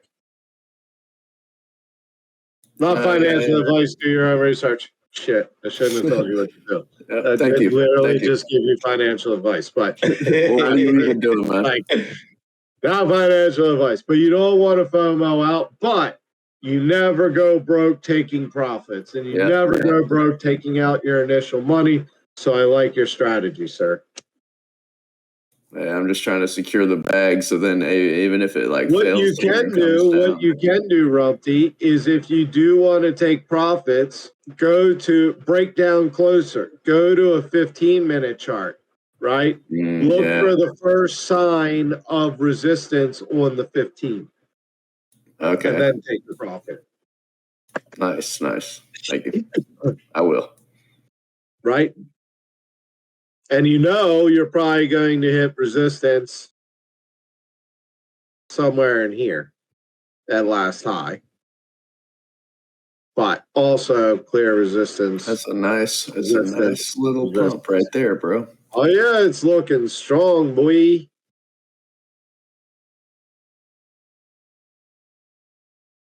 So fucking ridiculous, this space, man. But hey, this is bull market vibes. You're making money off of cock. Absolutely ridiculous. And you frog holders all got a bag of cock for free. That's what made me look into it initially. That's how much the Frog team loves you. We sent you all a fucking bag of cocks on our dime. Here's a bag of cock. That's Bro, how much I'm we laying in love bed. you. I'm laying in bed next to my wife listening to this. Thank God I've got headphones. Oh my Internet God. strangers yelling about the cocks that they sent you. It's Hey, crazy how that's gonna roll. Hey, yo. But it's all in love and it's all virtual. So It's the best. that just reminded my buddy not long ago said he was going to start a band, and I asked him what he was thinking about the name, and one of the names he came up was Virtual Dick Kick. And I thought that was a great band name, like for Hell yeah. Virtual Dick Kick, you know? Just like a dude just sent you virtual cock. All right, now we're really digressing and degenerating. Jesus. Hell yeah. I'm Glad sorry we're not to on derail recorded that, part, but right? I saw that. I was like, bro, I gotta see. Hey, it doesn't get any more degen. No, Absolutely. But yeah, that is a serious pump we're seeing out of cock right now. 40%. Dude, shit, Snoop look at is that cock just game. fighting. The real fun starts when they drop BBC in your wallet, eh? Oh God. Incoming.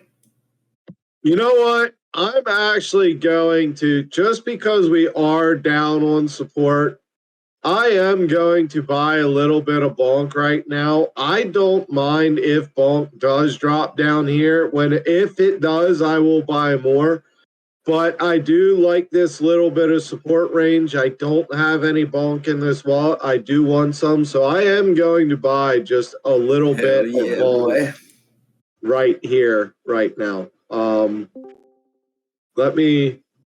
Like, can you speak to like your, I guess, your thought process of realizing like that you're okay with looking at where it's at, like I know you're like DCAing, so you're mitigating risk by not putting too much in, but like your thought process, I guess, behind looking at the chart and why you feel comfortable with DCAing because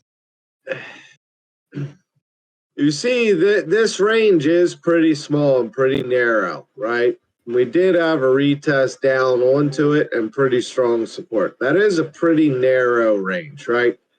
But if you look, we've got resistance, resistance, resistance, resistance, resistance. Then it became a very strong support, We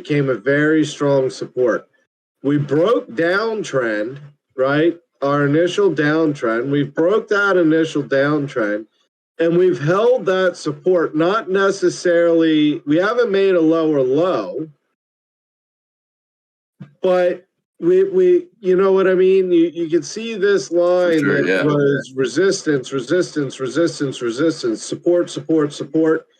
So if I was doing this with, say, if I was making a leverage trade or something right now, or just opening a perpetual, I would not be buying bonk right here, right now.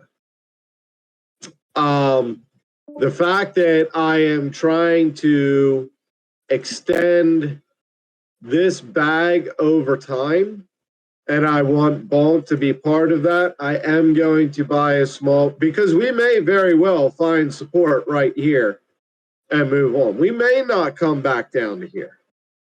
So again, I'm not trying to say the market will do this or will do that.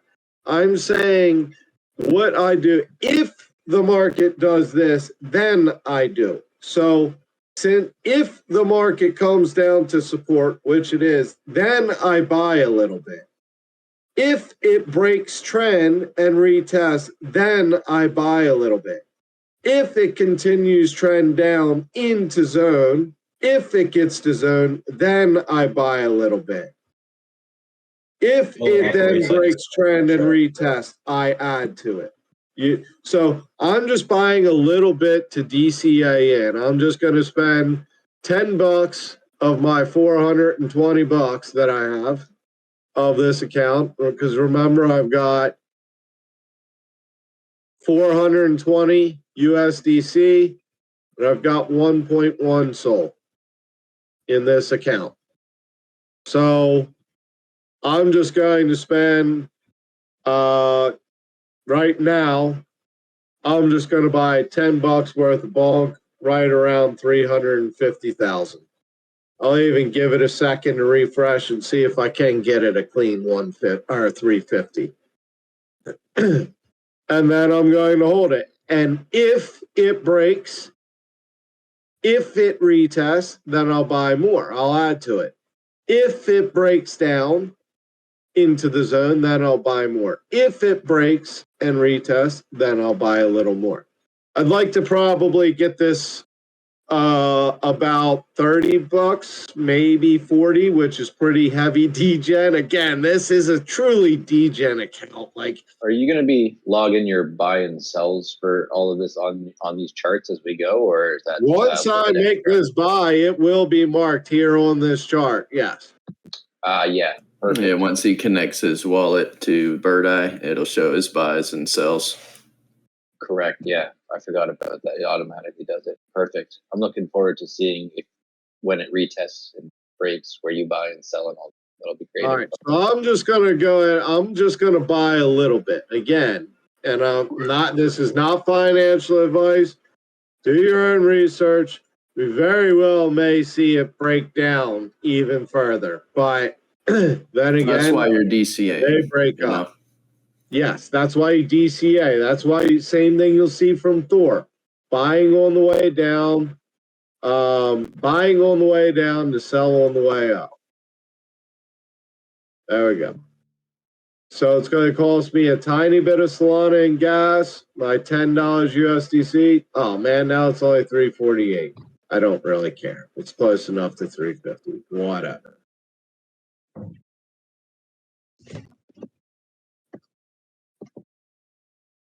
Swap successful, right?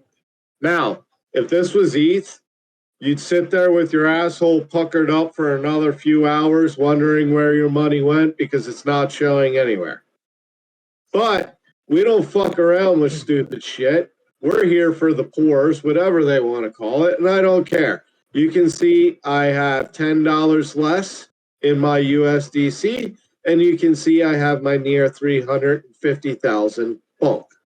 That quickly. Very you can close see on a bonk millionaire, man. Hell yeah. Oh, millionaire, bro. If I go into recent transactions, you can see I sent the 1.1 sold to this wallet. You can see I sent the 420 USDC to this wallet. And you can now see from Jupiter, I swapped bonk for USDC right down here in your transactions. So here's my holdings in my Phantom wallet. Here's the transactions. Now, in a moment, let's see if it does it yet. There you go. So I have purchased 349,000 bulk at this spot.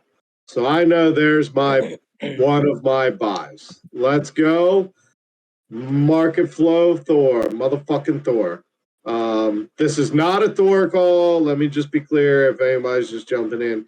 I'm not necessarily saying this is the best time to buy. We may break down another level. If we do, I'm adding to my bags. But since this is a brand new account that literally had just 1.1 SOL and just USDC, I wanted to get at least a little bit exposure now. I want Jupe in this account, but I am not buying Jupiter right now in this account. Right? What's the difference? Jupiter is pumped and near an all-time high. If we go back to bulk, you can see it's been cooling down for a while. We did break the downtrend, and then we've just been going sideways, and we're in the bottom of our sideways, right? So at least I'm on some type of support.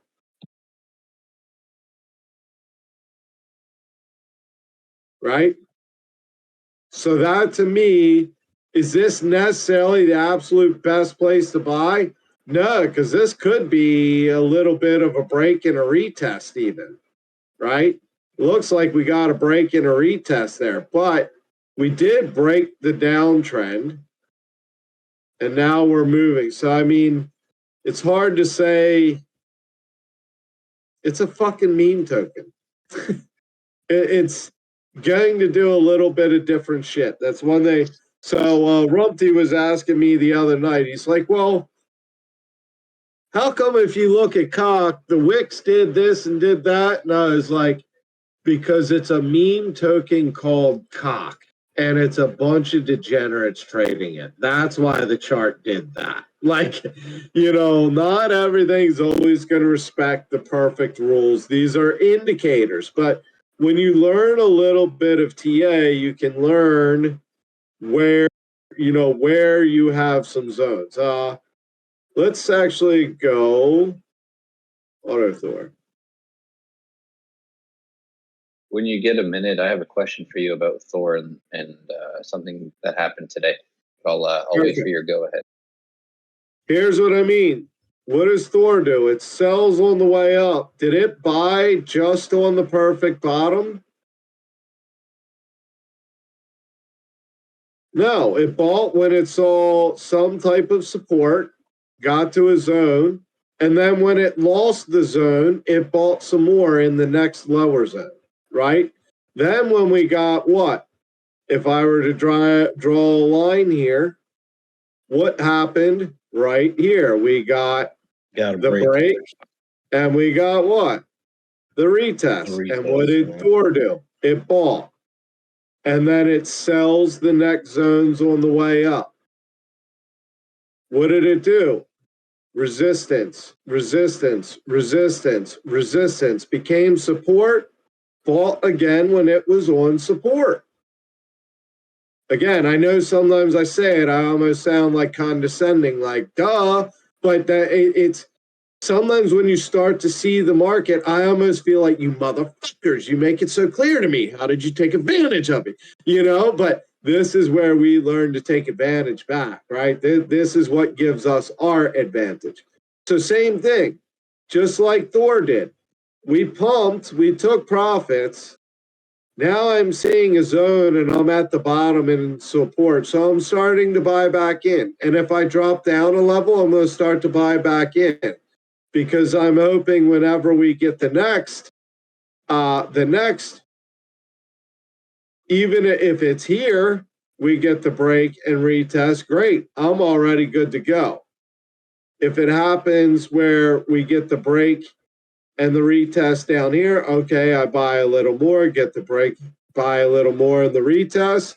Now as we move up, I'm already back in profit again, but this isn't my average cost. My average cost is now going to be lower down here, right? But we very well could just take off right now and I didn't mean to do that. We could just take off right now and see you the fuck later. Forget your squiggly little lines. Forget your cute little boxes. We don't care. This is a bull market. So I'm not telling you what the market's going to do. I'm trying to learn and trying to teach you, if the market, then you do. If price does, then you do. Right? Hey Mode, what smart contract firmware are you currently running? Smart contract firmware. Yeah, because your methodology behind trading is like that of a smart contract. If then, oh,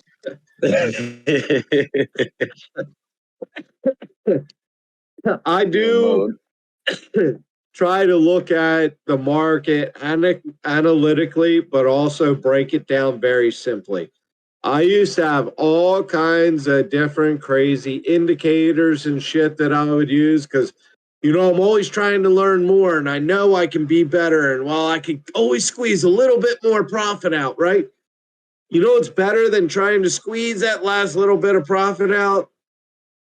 Being confident in your calls and making profit in good swings, not having to try to squeeze each little piece. Fuck, I'm okay buying on a break and a retest, and then buying on the break of a line and getting 100% profit and not getting 160% profit, right? I'm okay. I made 100% profit.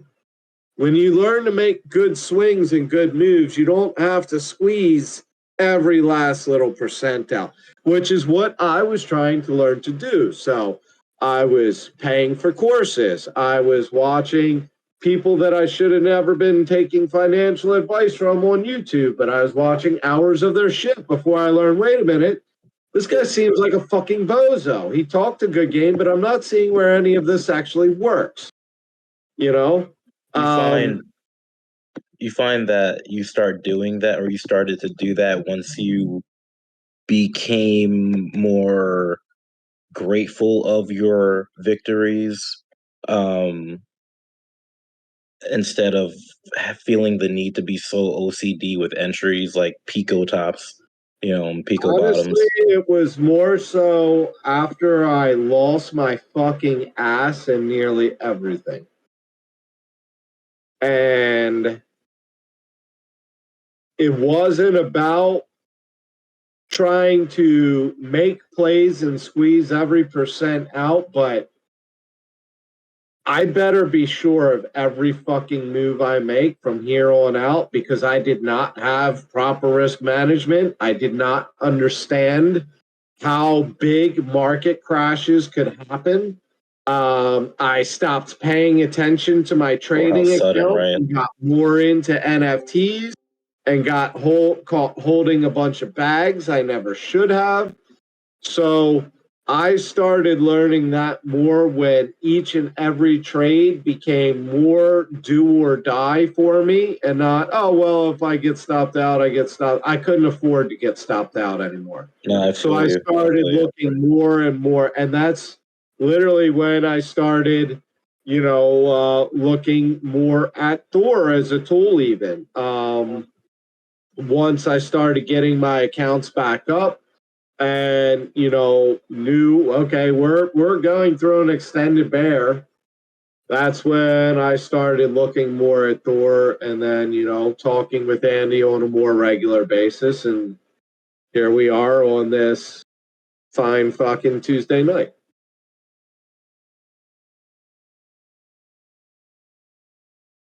Yeah, Can I man. ask you about? Sorry, ahead. man. Go ahead. No, it's good.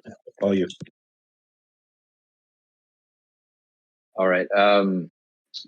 Today, when there was a bunch of those red candles, Thor said two different things. It said Thor is going long at, I believe it was 144, and it also said Thor is buying some soul twice. So those are two different notifications, two different prompts. Can you touch on those a bit? Right. So is it taking a leverage trade when it says it's going long, or it's the same thing? No. There is no leverage trade in this account. This is purely a spot trading account that is about as risk adverse as possible. So this is a very safe.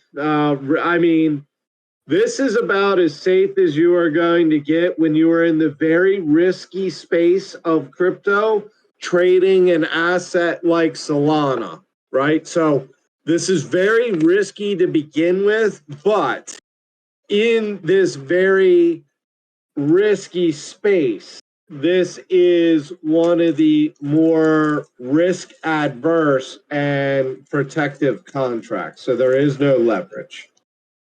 Absolutely. Got it. My other question was, so like when it said that, and I know that, I think you've touched on this before, and you said, it's trading a completely different amount than what you and I might be trading. So don't fucking think that, you're just going to jump in and follow everything that it's doing at that time. But for me at the moment, it made sense, because there was like 4 big red candles in a row, and it had just dropped like $10 or $8. So when Thor went in, when it announced that, it dropped like another $2 lower, and I jumped in, and within 15 minutes I was up 55%, and I clocked out, and we're all good. I was just wondering, that's not a Thor call, but but Thor bought there a bunch of times. Right. So that's why we found it valuable to include you guys with notifications. I double Because dipped. It was sweet.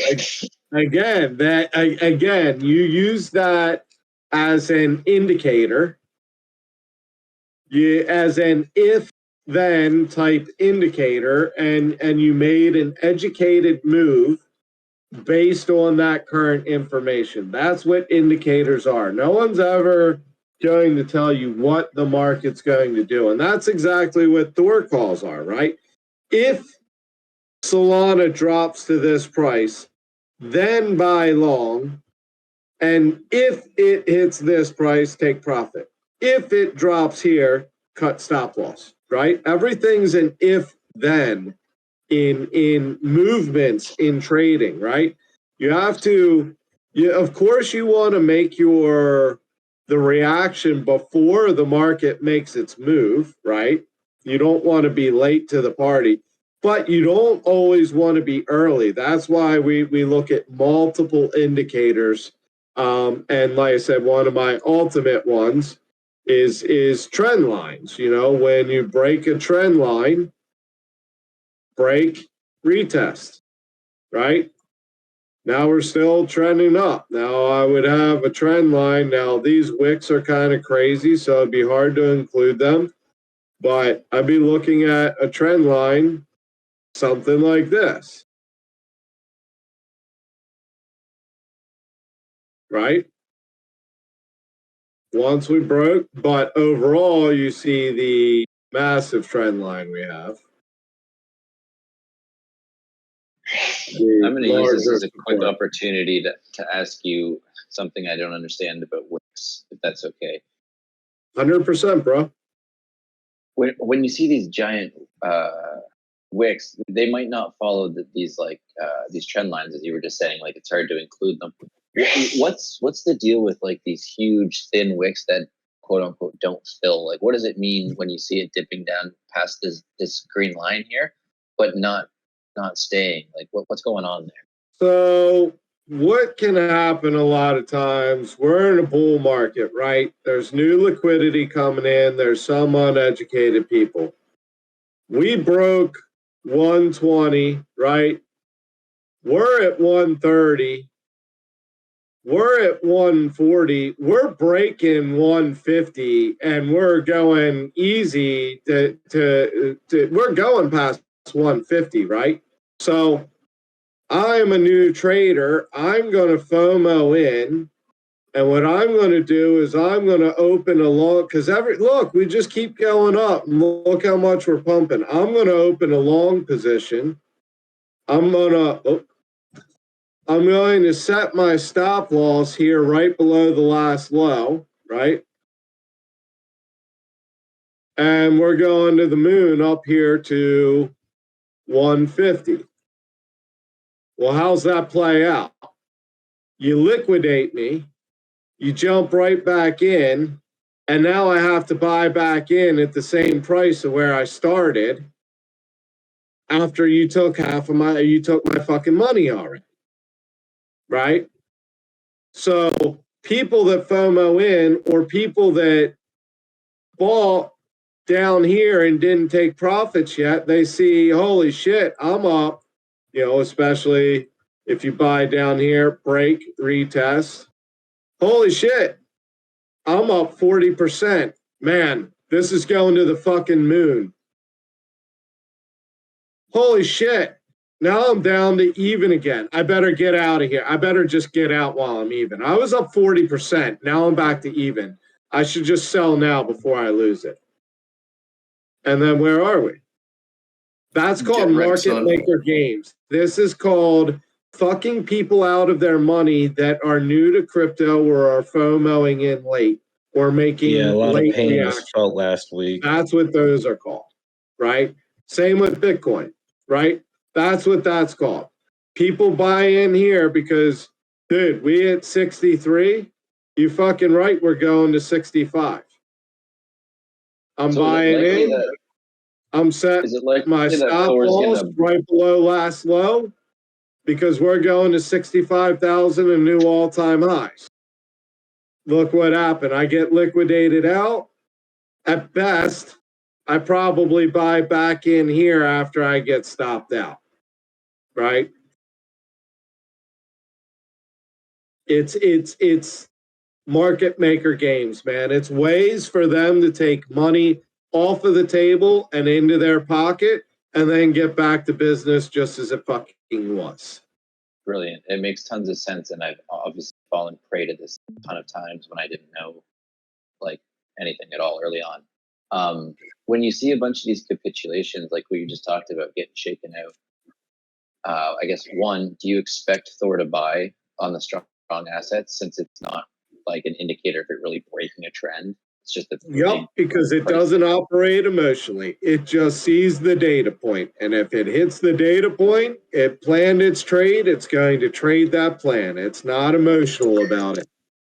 So volatility and crazy wick candles and just weird shit like that, Thor fucking thrives in because it just hits more data points further apart faster.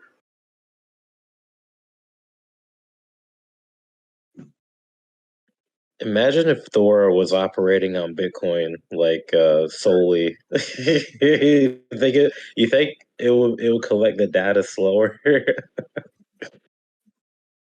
Actually, I think I need to do it Sol BTC. Imagine when it's trading this. Ben, So it's either what the Sol BTC chart shows is what asset is running harder, Solana versus Bitcoin, right? So just think about it as Sol versus USDC, right? So this would be the USDC scale, right? Basically, if this goes up, that means Solana is outperforming Bitcoin. Just like Solana's outperforming the dollar and becoming worth more dollars, right? Solana is outperforming Bitcoin and becoming worth more than Bitcoin. Now we see Bitcoin has been outperforming Solana for a while. Because remember, Solana did some crazy shit and was front running the rest of the market. Solana had its major pump before Bitcoin did, and it had a bigger pump than Bitcoin did. And that's what this is showing, that Solana was more valuable than Bitcoin. If you could have had all your money in Bitcoin or all your money in Solana, yes, Bitcoin went up in price. Yes, Solana went up in price. But if your money was in Solana, you would have made more money there. Now, from here, Bitcoin has been outperforming Solana, right? Now, if we get a break and a retest, that's an indicator that Solana could be about to outperform Bitcoin again. This is how the auto chart, auto Thor is going to trade, just like it does buying and selling Sol versus USDC. But instead of saying, hey, I'm going to hold stablecoin because Solana is going to drop, what it's going to do is it's going to say, what is more valuable to have my money in right now? Hold it in Bitcoin or hold it in Solana? And constantly be trying to accumulate more Solana and more Bitcoin, right? So it's going to be an auto crypto accumulation. Like it's not trying to get you more dollars, it's trying to get you more Bitcoin and more Solana to then get more Bitcoin, right? So the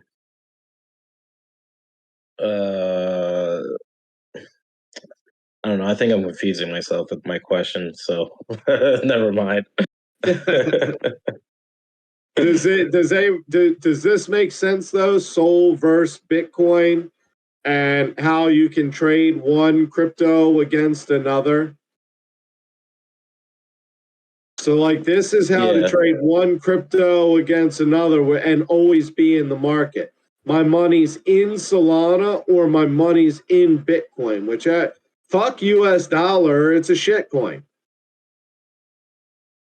So This you're is my saying money's in Solana or my money's in Bitcoin. you're saying that the contract will have both Sol and BTC, not just BTC? It's going to be an auto Sol BTC contract. It's going to trade Solana against Bitcoin. Gotcha. And No, Bitcoin against I thought Solana. I misunderstood earlier when you said like holding stables, because I traded BTC, well, Sol BTC before, but I was just confusing myself, I think. Right. Yeah. So that's what the auto contract's going to do. It's going to trade Sol BTC to accumulate more Bitcoin. Use Sol. When Sol is front running, put the money in Sol. Then buy more Bitcoin. When Sol front runs, buy Sol. Then use that to buy more Bitcoin, right? Because we know altcoins pump more than Bitcoin. So use your Bitcoin essentially to put into Solana when Solana pumps, take that Solana pump profit back into Bitcoin. I have a question. Do you know if it then tries to aim for to accumulate more Bitcoin in the end, or so to have more Bitcoin in the end, or is it does that not really matter? I would think the goal is to get more. It's obviously going to depend on the market and when your contract closes, whether it's heavier on one side or the other. The goal is to get more Bitcoin, but if it's not getting more Bitcoin, it's at least getting you more Solana. It's accumulating more Sol to then get more Bitcoin, right? Then use that Bitcoin to go into Sol when Sol's about to run, and then take profits of that to buy Bitcoin, right? Yeah. And I have another question. It's not. Put it this way: my understanding discussion is it's going to be a Sol BTC contract, not a BTC USD contract.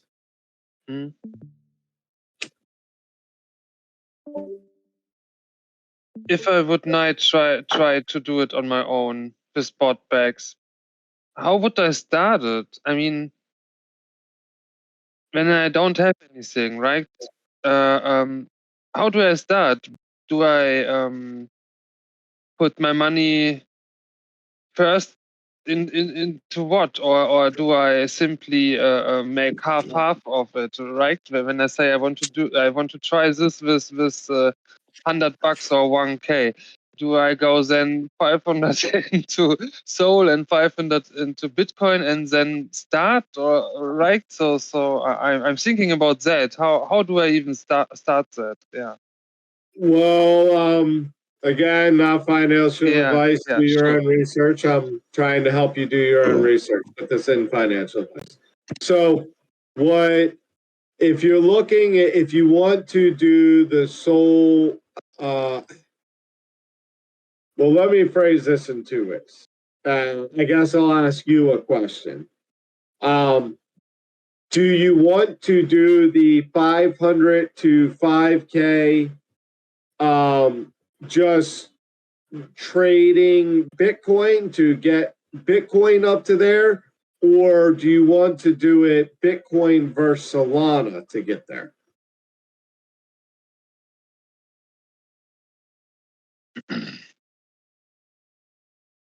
I would like to trade the Sol BTC calls I got from Okay, gotcha.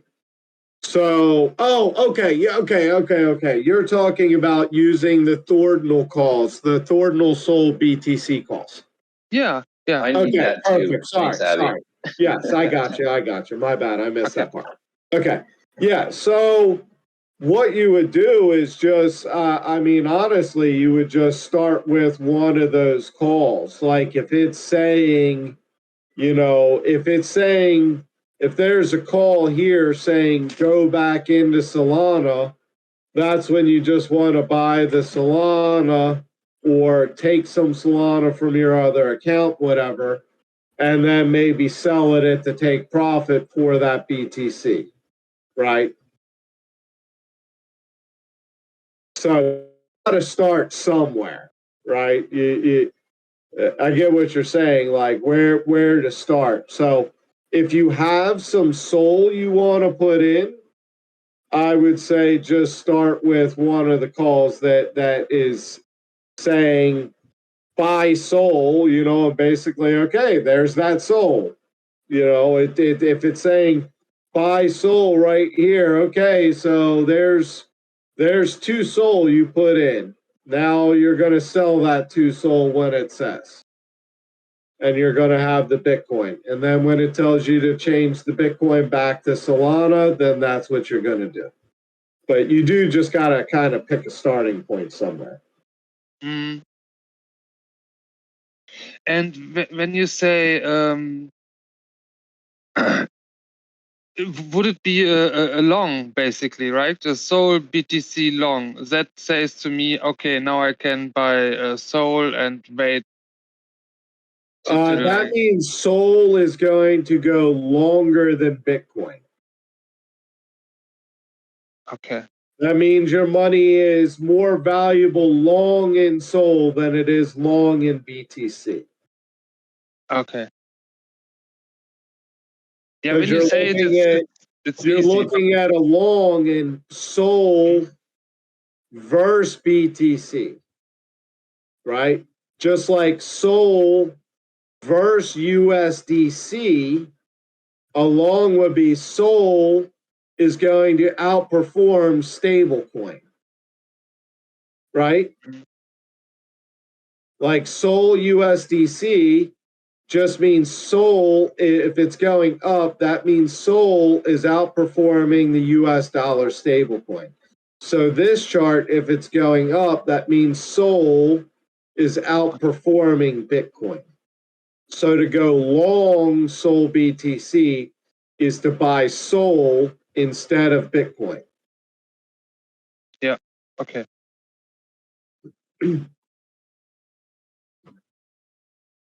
Yeah, we can definitely do some more Soul BTC pairings and Thordinal type stuff if you guys want. Yeah, Please, yes. Just ask, yeah. Hell yeah. Now that we're getting a little more degen and whatever, yeah, because we didn't have any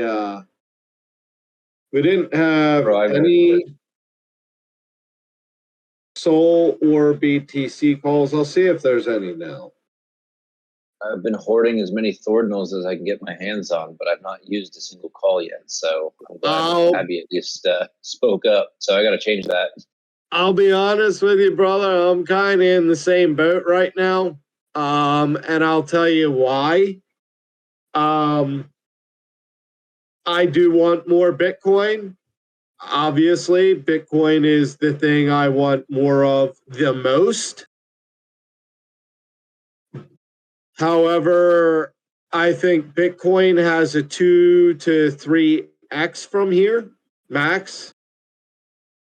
And you see we're looking at charts that have done 2 to 3x in sometimes days, and Solana has a 2x just to get back to all-time high, not even be in new all-time high territory. So at this point, I want most of my money into the other assets and calls. And when I get more toward what I think is the top, and I will start to filter out of those assets into BTC.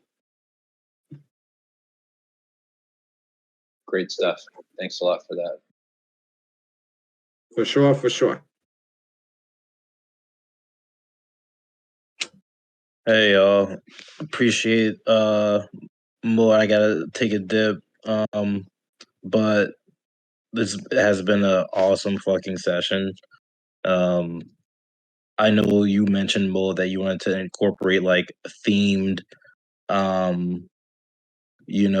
type of subject, and so I think this was a superb start to one of those themed sessions, aside from the 101s for at the beginning of the month. So yeah, awesome fucking job tonight, and Appreciate it, man. can't wait for the next. Appreciate it, bro. Take it easy, young. Peace, y'all. Have a good night. You too, brother. I'll Bye. probably be in the Discord Bye. later, but gotta head out Peace, right y'all. now. Yes, sir. Appreciate you, Young. No doubt. Like, Before we, we're gonna look at some degen tokens again. I know. Before we do, I see some people that I don't recognize. So what I want to do is I'm gonna log out of Thor, and I'm going to go back to Thor, regular Thor, and show you how to log in and use Thor exactly, because I haven't really touched on that yet tonight. So I want to show you guys exactly how to do this. We've been talking about charts for a while, and if this is your first time on stream, some of you, I don't recognize your names. Maybe you've been here before, maybe not.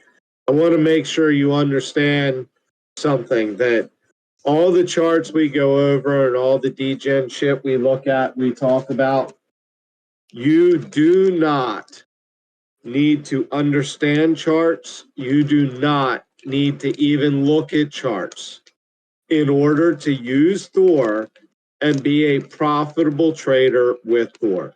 What you do need to understand above anything else is proper risk management, right? If you learn to properly manage your risk, that is the most important thing to trading, and Thor will show you how to do the rest. So just a quick preface before we log into Thor Pro Air. So you go to holders area and you go to Thor manual trading, right? Select your wallet, and then you will request an access token if it's your first time using it. If you already have one, you plug it in. Okay. So before I go any further, when I say risk management, there's two types of risk management. And please do way more research on this too. This is just a brief touch, not like, oh, this is everything you need to understand. You're good to go.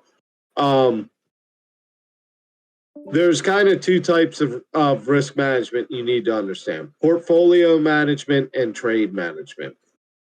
So if you have a $500 portfolio, you have $500 to trade with. You only want to trade with maybe $30 per trade.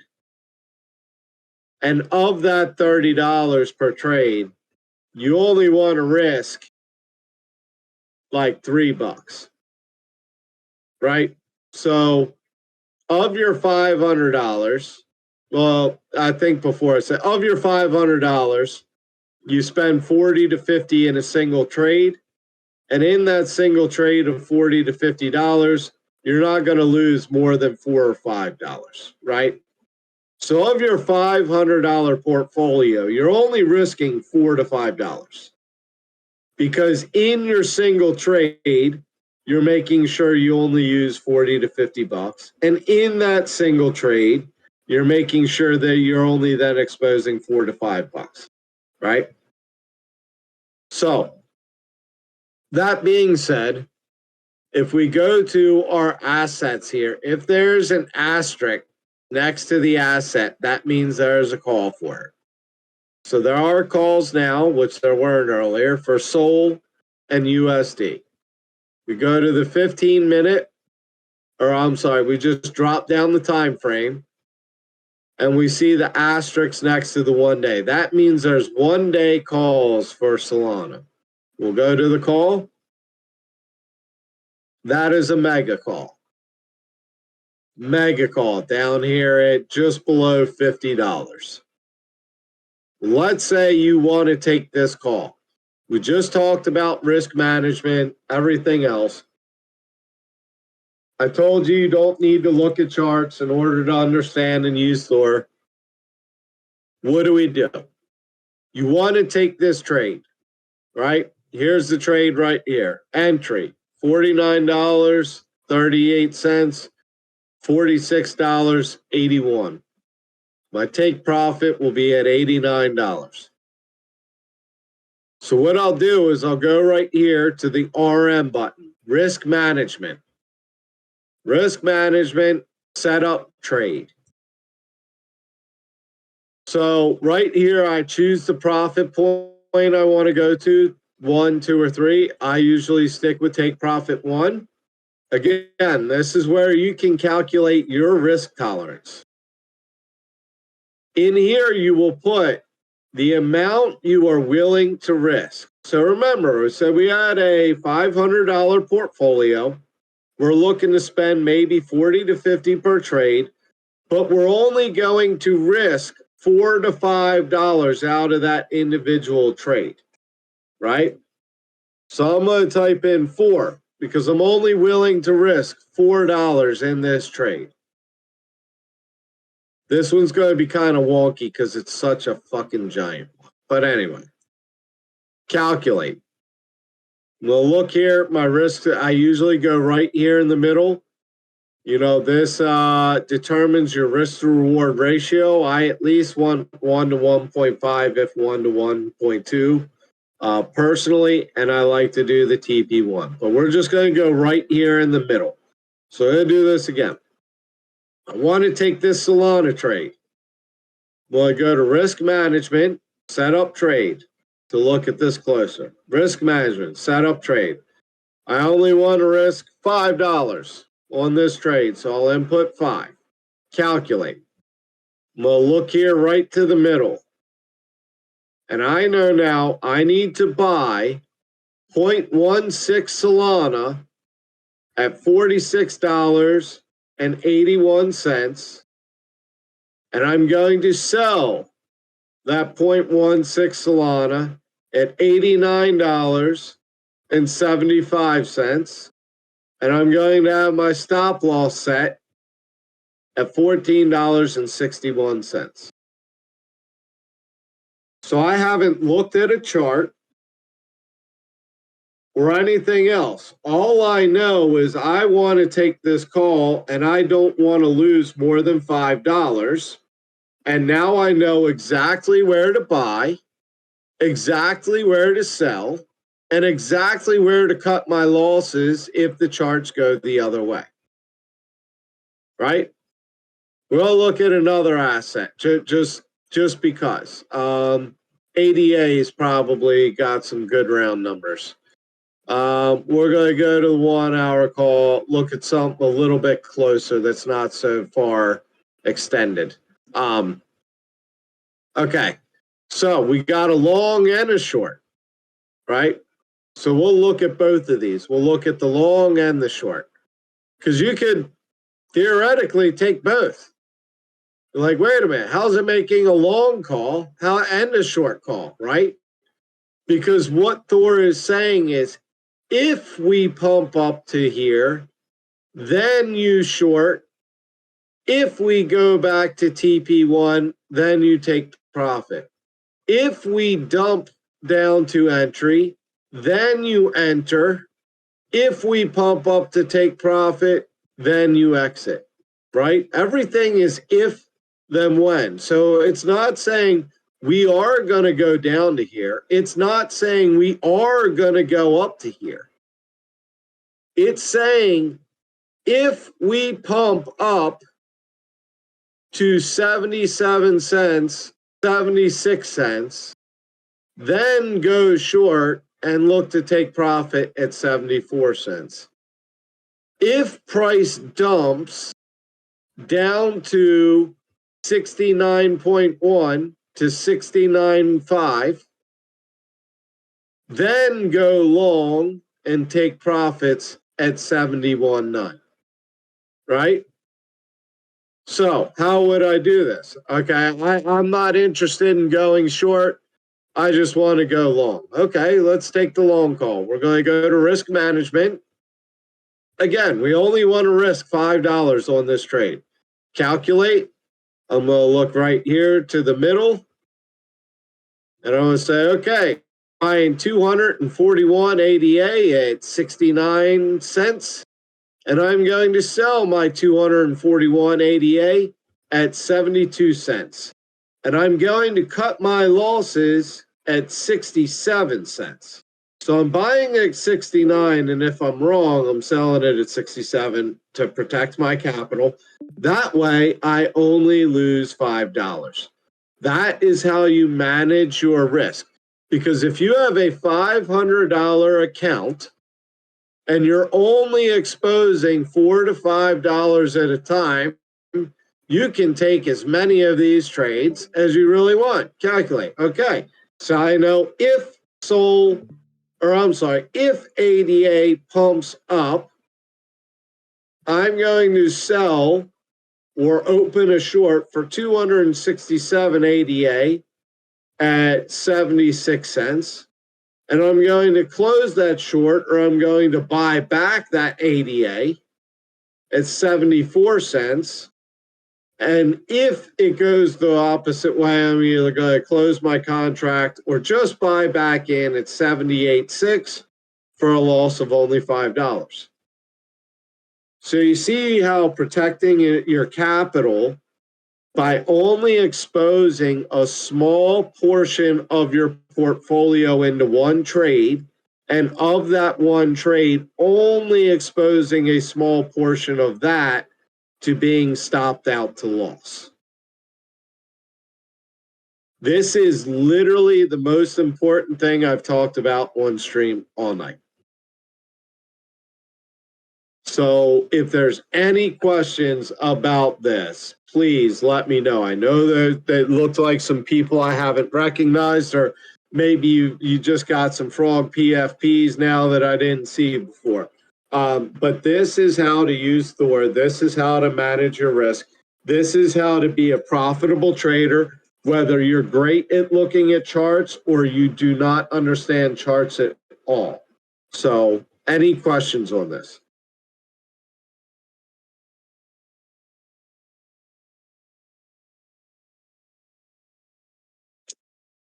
But I still try to find out which ratio works best for me.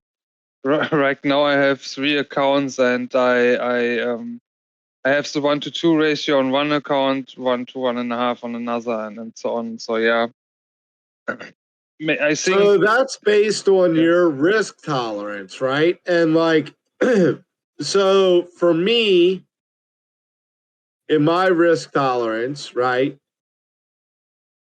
If I'm going to expose $5, I want to at least make more than $5, right? So 1-to-1. If I'm risking 5, I got potential to earn 5. If I'm risking 5, I got the potential to earn 7.5. If I'm risking 5, I've got the potential to earn 10, right? But you see the stop losses become less forgiving, right? Yeah. The stop loss is now tighter. So you have a better chance, per se, of this one playing out, but you have a higher risk to reward ratio with this one. So I personally like at least a 2-to-1. Let me rephrase it. If I'm looking at Thor, I like at least a 1 to 1.5. I like to look at least at the middle call when I'm taking Thor calls. In my own TA, I'm not as accurate as Thor and as confident and have as accurate data points. I generally don't like to go anything on my own TA that I see unless it's over 3 and more like a 4 or maybe a 5-to-1 risk to reward. But that's in my own TA, and I don't have the consistent firing away accuracy that Thor does. And if you protect your risk and just take these calls over and over, it's going to help you find yourself on the right side of probability.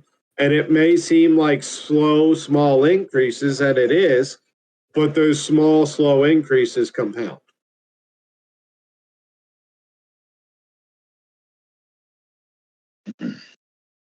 Yeah, right. So when the call is works out like it was planned, then the 1-to-2 ratio is better. But I got sometimes stopped out. That's why I'm playing around with it. That's why, for me personally, I think I've found I like to do take profit 1 because I find take profit 1 triggers most often, even if these don't. And I like to go to the middle of 1 to 1.5 because it's giving me at least a little bit more, but I'm not trying to overextend it outside of Thor. I'm going right in the middle. I feel like, why is this in the middle?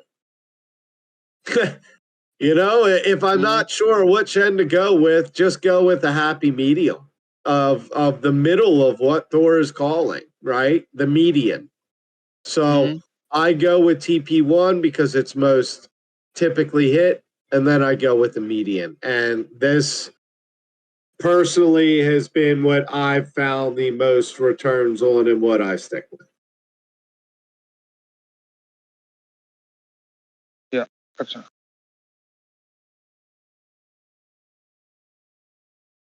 But this is what's awesome. You can configure your risk tolerance, right?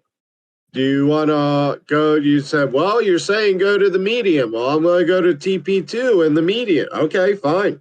If that's your strategy, go for it. It allows you to do that. If you're an absolute whale and instead of having a $500 account to where you can, you know, use 30 to 40 at a time and you can lose 5, maybe you can lose $50 at a time, right? That's you're a fucking whale. $50 on a trade ain't nothing. Okay, calculate $50 at a time. Now you know you're going to buy 2,400 ADA at 69 cents, and you're going to sell that ADA at 72. Right? Whatever your personal risk tolerance is, Thor can calculate it for you and give you the exact numbers on what to do. This is the most important thing to take away from the stream tonight is when you manage your portfolio by managing your individual trade, you figure out what your risk tolerance is by that. You know, if you have a $200 account, you only want to go 20 to 30 bucks a trade. You only want to risk maybe 2 to 3. Okay, now you know your risk tolerance. 2 to 3. Input it into Thor, hit calculate, follow directions. Pretty easy. Anybody have any questions? There's no. Mode, I got one. Or actually, for the future, if you want to touch on it now, whatever. But think it would be a great segment to do like a quick case study on the Telegram notification versus jumping on and setting yourself up for a trade when they're making the long and shorts in the Telegram. That is do me a favor and shoot me that over in a DM just so I remember that. And I will add that into the structure of, if not next week, one of them. Because that's the perfect thing. You guys asking questions like that lets me know, okay, because if you have the question, other people have the question. But now I know, okay, that there's going to be other people that have that question, so that's something I should go ahead and touch on. And you had asked about looking at something else. No one has any questions. Let me go back one sec. Anybody have any questions on how to use Thor in risk management before we move along from this? This is very important. It's very simple, too. That's what's awesome.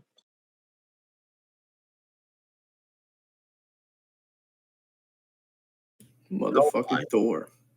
All right. Motherfucking Thor. Crypto, you had asked about what tokens was it? That was the burn, the bonk burn token. Oh, bonk burn. What is it? Just B burn, or what is I it? think it's BERN, right? Yeah, BERN.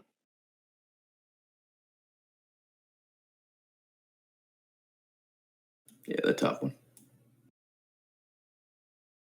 Holy shit! Yeah, this thing just constantly does this. It swings up and down like crazy, like nonstop, as you could see. Why am I not trading this? It looks pretty clear. I saw this pattern several times in stocks. What I does will that also mean note when that it's like that? Dude, every time it breaks trend, it fucking sends balls. yeah, but that's a token that you hold for the long term because every time you sell it, you get like a 5% paper tax fees, paper hand fees. I don't Oh, remember how they call it. How D-God used to call it, but yeah, every time you sell, there's The 5 bitch tax. yeah, but if I'm making 80, 90% on a pump, I don't Yeah, but mind you the hold it 5. because the fun thing is that if you just hold it, you get some of that back to, it's distributed to all the holder, a bunch of it gets burned, and also a little bit goes towards buying bunk and burning it, I think. And they added the 1.9 a couple months ago for something special, but I don't remember. Thank you, sir. Good info. But there's some good for real. economics for the long terms. I hold the I small have- bag in I- many I have- accounts. I have burned. I have not sold any or traded any at all. Nice. I didn't plan to. I've been just flipping a little bit of bonk to try to accumulate more bonk. But yeah, that chart looks fucking wild. And if it tax you on your sales, that's tough. But at the same time, man, what do we got from? It's a lot of volume sometimes. Yeah, the breakouts are crazy. That's a wild chart. I don't know what to tell you doing that one, bro.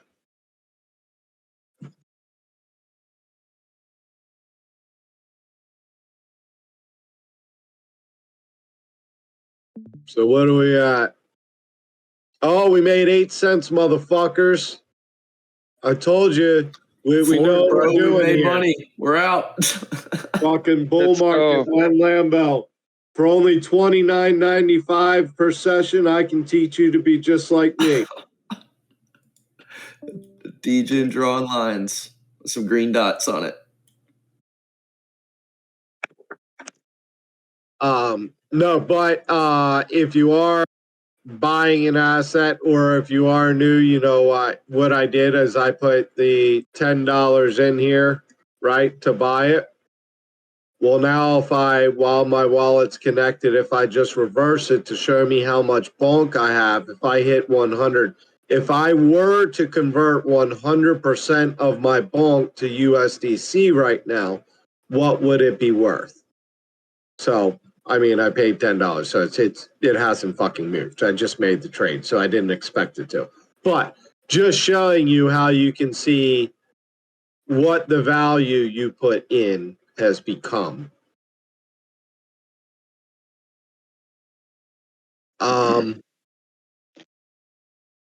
Any other tokens? I guess we need to go look at our fucking DJ Yaku. charts, don't we? Yaku. I told you what to do in Yaku. Yeah, Yaku was getting your look at it. You know, you just see what you say. what was fuck. This is my problem. I'm too fucking ADD degen. What was the token that I think it's on here. The Calvin had brought up. There's two of them. NOS thing or whatever. Yeah, NOS, and what was the other one? Kuji, maybe. Shadow. Shadow was doing the same thing that I see from Yaku here. And that is, it is established a zone of sideways movement that it's very much staying confined in. You're seeing a lot of buying pressure anytime it gets up here over like 5.5 cents. You got buying pressure. Anytime it gets down to 2.5 cents, you've got buying pressure. I'm sorry. Anytime it gets over 5.5, you have selling pressure.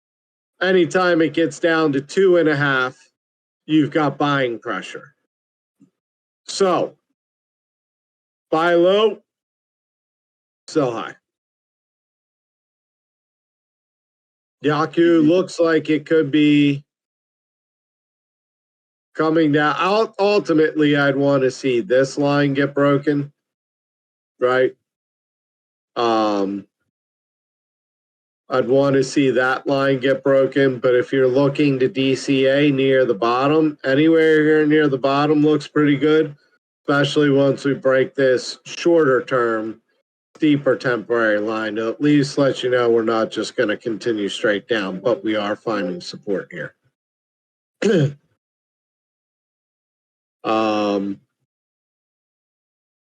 We need to go back to here to look at some of our other charts. AVAX is one of those tokens, like I was mentioning. Look for tokens that are saying fuck you when it's coming to the dips. Tokens that are looking strong, recovering retrace immediately, or not retracing. These are the type of tokens you could be looking at, but don't FOMO into. You want to wait until you're on some type of support. But this is showing strength while everything else is dipping, right? Kuji, I don't know if anyone's still interested in this or what was going on with I this. asked you about this, but I just asked you about it for some friends, and we don't care about this one, I don't think. Okay. I still think it's going to do what we called. And maybe come down here. Wow, what percent is that? Well, from the top peak right there to the middle of the zone right there, 60%. 60%.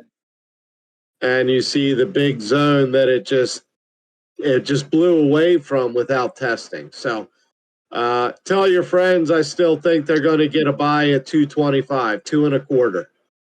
Can we look at Flux B, FLUXB?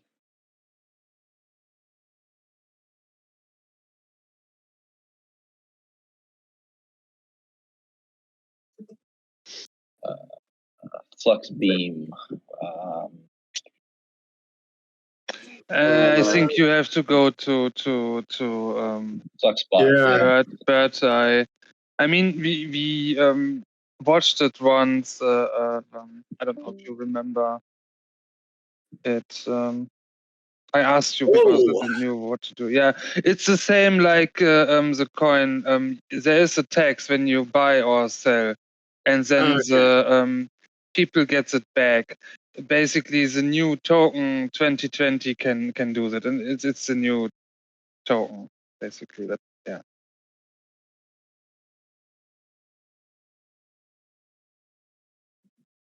Then I would have looked at it like that. Got the break, but failed the retest, right?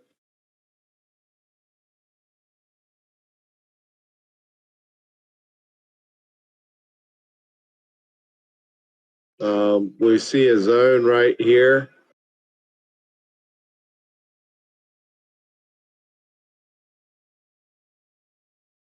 I mean, and I don't know. I really don't think I do too much crazy shit. Like, Rumpty sends me charts now, and I'm like, yep, you pretty much drew the zone right where I would have, or whatever else. Like, I don't really do anything too fucking crazy in my TA, really, I don't think.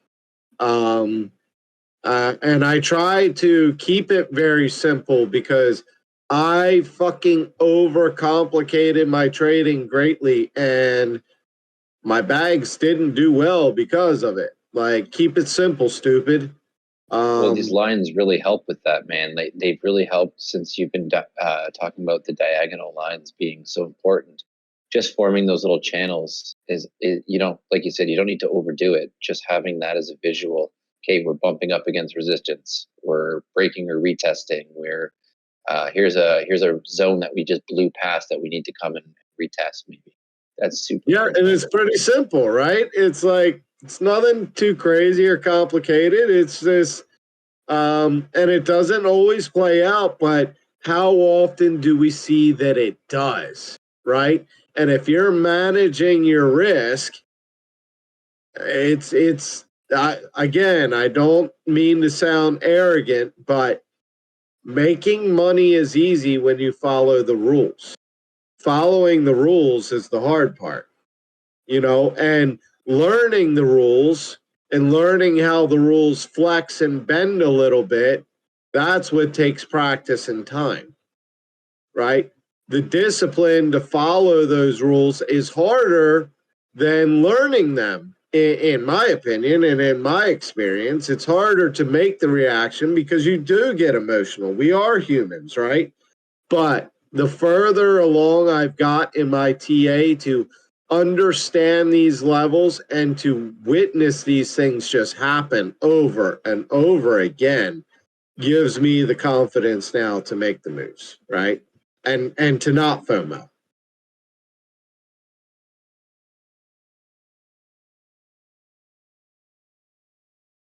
ADA, didn't care about the dip either. Yeah, we're on 4 now. Injective, straight fucking sent it after our break here, or after we tested the high again. Look at that. Liquidated the lows, or flushed the shorts, liquidated any stop losses, got right back to business, broke the high with volume, and is now to look to establish a new level.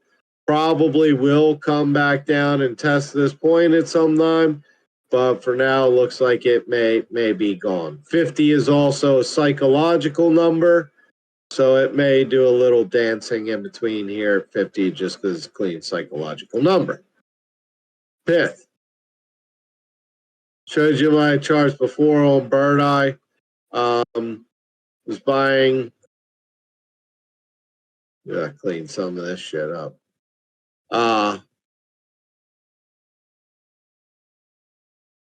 Pretty much look at that as the support.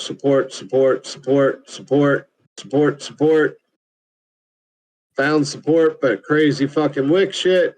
Found support, we took off, right? I did buy here at the end of this flag and here at the end of that flag. Took profits from when? cycled them into pith.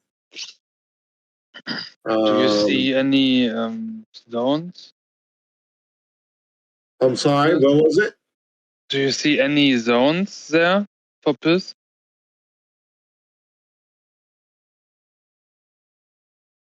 For it to come down and retest?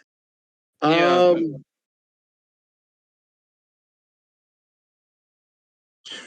Maybe right here, but it already spent so much time in that zone.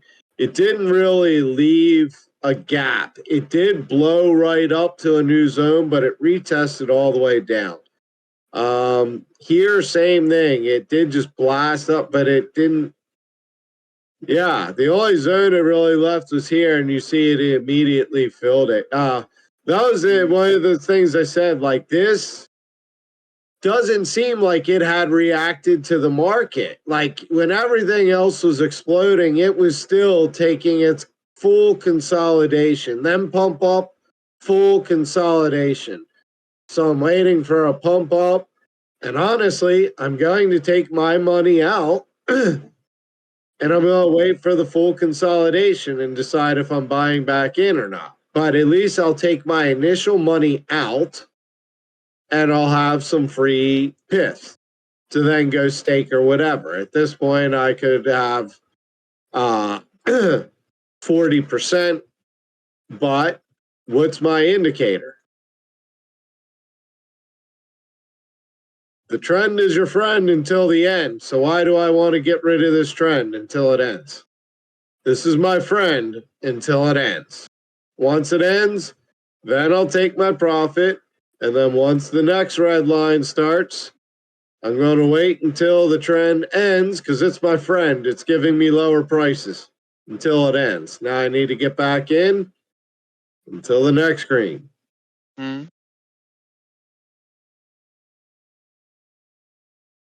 Yeah, so there, for example, like you made your money or you made your quick money off of Win, then you moved it into Pith because it wasn't moving. And so then now, like here, you said you try and take your like initial out. So that way you have no skin in the game and just more pith. So it was just to acquire more pith. Then I've got free pith, and if I want, I could cycle it back into some Wen now that Wen looks like it could be finding support. If it does find support and makes a break here, maybe I'll put it back into Wen and look for that next leg up, take profit on that next leg up, and then look for the next coin that's down here. That's why we don't buy coins when they've pumped. You don't buy when it's pumped. You buy when it's tested. You don't buy when it's pumped. You buy at the test. Your risk is much more minimal and your reward is much greater. That's a crazy wick test down too for Win, bro. Say again? That's a crazy wick down test for Win. Crazy and to find you support. Remember, we knew we were going to have a test there because our first previous here. Yeah. So we knew that was going to be a resistance point, which it was for a moment, and then became a full support point, rocket, full support point, and looks like we're going to rock it again. Maybe we'll get another wick down, but really, this looks healthy. I hate to fucking say that about a meme coin with a cat called fucking Wen. Let's fucking go, bro. Right? Like, I'm not even saying it should exist, but it looks like it could be healthy. The way it's recovered and everything else. It just want to see this downtrend broke before I'd look to go long again. Nice.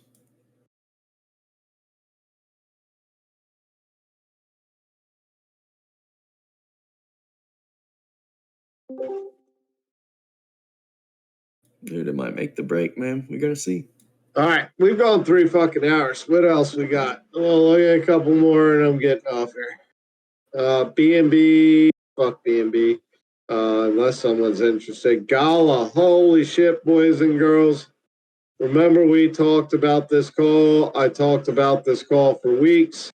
For months even. We got to go to the daily chart to look at it because it's just that fucking nice and juicy. We talked about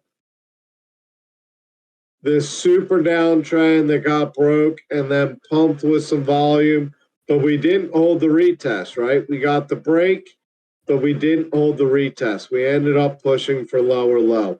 So we included that into a longer, more massive downtrend, which we got the break.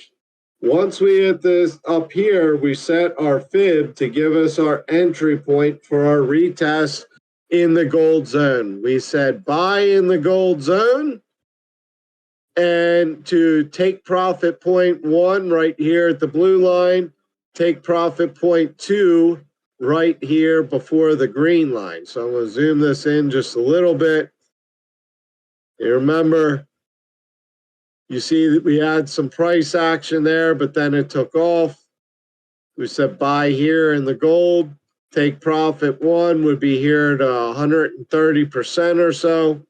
And then take profit 2 is up here at about 230%. And you look where we are retesting and bounced off of it, almost perfect.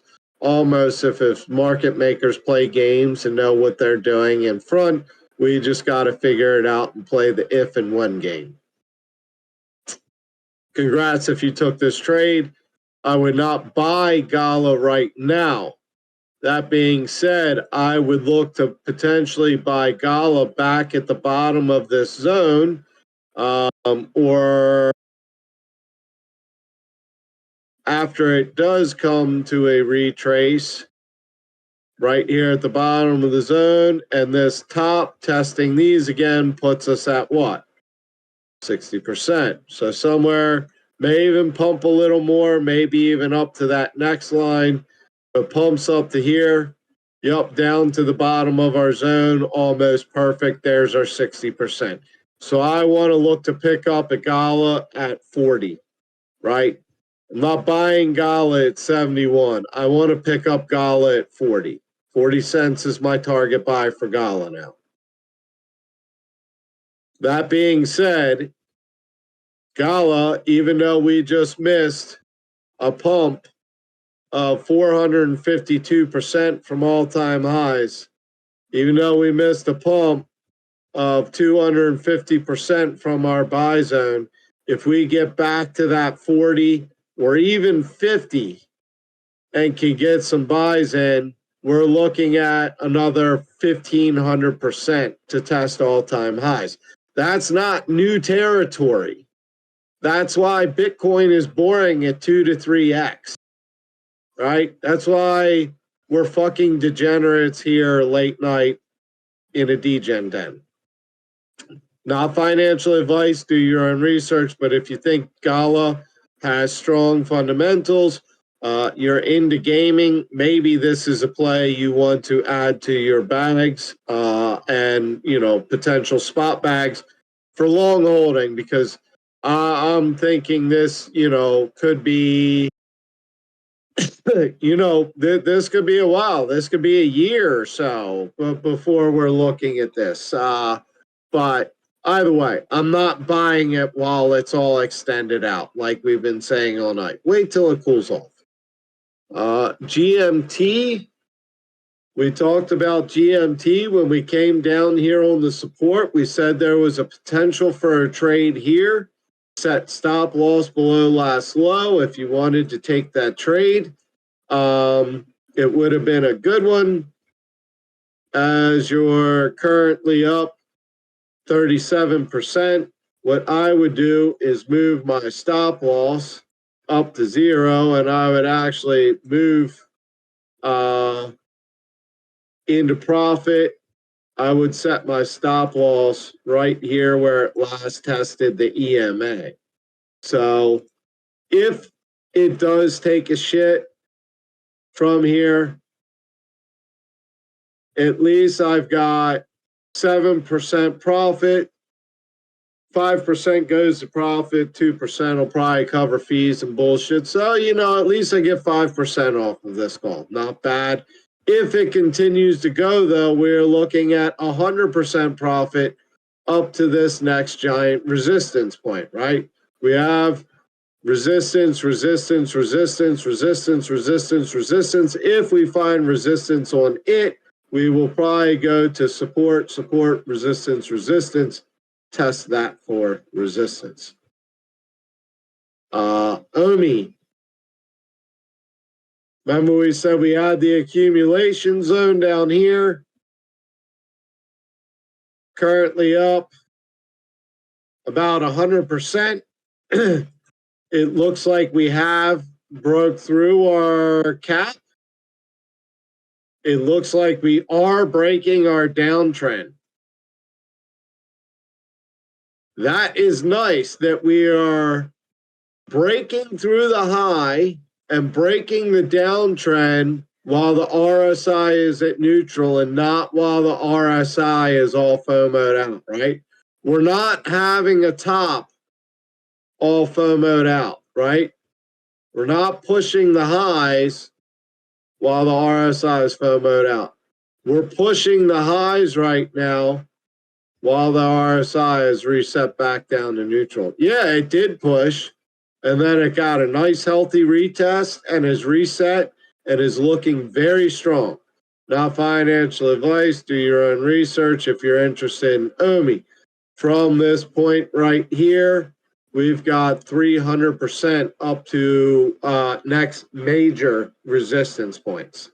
150% and then 300. Not financial advice. Do your own research. I think that's about it, boys and girls. Should I buy a little bit of WEN token for my DGen wallet? Yeah. I don't know if that's gonna. Let's look at the market overall, see where we're at. Yeah, we're gonna pump again. Look at Bitcoin. Bitcoin's pushing all highs again. Solana's pumping. Profits are going to be taken from that. They're going to go into DGen coins. Love this space. $10 worth of WEN token as well. Yes, sir. Not buying a lot because it may come down lower and then I can buy a bigger bag. If it comes down lower, I'll get a better deal. But I want to get in the market with some of this just in case it takes off. I'm not in the market at all with this wallet. That's one thing I need to explain. This was a fresh wallet to start with, as if not, I'm just coming into crypto, now's the best time to buy. No, this is a wallet that has no exposure to the market. So I at least want to get a very small exposure in case it goes. If it breaks and retests, then I will buy more. If it dumps down and gets to lower zones, then I will buy more. But I at least want to get a little bit of exposure, and I look to at least be buying on some type of support. We don't know what things are always going to do, especially fucking meme tokens. But we can at least be making sure we're buying on some type of support and have a plan, right? Pith has gone a little too far, I think, for me to want to add it to this wallet right now. I do want to add Pith to this wallet, but yeah, I'm not adding Pith to this wallet while it's at all-time high. Not happening. I'm not adding Jupe to this wallet while it's at all-time highs, right? I want Pith in this wallet. I want Jupiter in this wallet, but I'm not adding them while they're at all-time highs. What did I buy earlier? Cock, wasn't it? Did I buy Cock or did I buy Bonk? Let's go see. Where did I buy? You bought Bonk. Okay, Bonk. Let's go look at Cock. Should I be making a DGen move on Cock? Maybe, dude. Maybe. Oh, it's looking good, isn't it? Yes, sir. Fuck it. I'm gonna do $10. I'm gonna do $5 worth of cock. Not getting too crazy with this wallet. I want As to the keep guy this. says, This, I want this to put wallet's already $5 decent. in cock. I'm not gonna get too crazy, you know. I don't. I mean, there we go. That's a nice number. I got 3 million. 3 million cock. I'm holding. Let's go. Let's fucking send it, bro. This cock is about to pump So it. again, what's nice is if I go back to when you see it shows my buy there with that cute little circle and how much I bought. When I added a little bit of bulk to this wallet, because again, I had no exposure to the market, I wanted more than $10 worth of bulk, but I have no exposure to the market and it could go lower. So I bought just $10 worth. There it shows my buy. Now, same thing. If I go to cock, it should show there's my buy. Shows I bought cock and at what price. Since these candles move a little crazy, I'm going ahead. I'm just going to make a mark right there. So I know that's where price was when it. All right, I'm losing my voice. I gotta wrap this bitch up. Bro, it's been a hell of one. It's been long as fuck. It's been awesome. Yeah, we appreciate you. Thank I you. appreciate the fuck out of you guys. For real. I've learned so much shit here that's influenced how I fucking understand when I look at stuff now. And it's an testament to you, bro. So thank you. Dude, that's the power, man. You start to recognize some of these patterns, you recognize some of these zones, and then when you recognize, wow, some of these zones really do get revisited and things really do play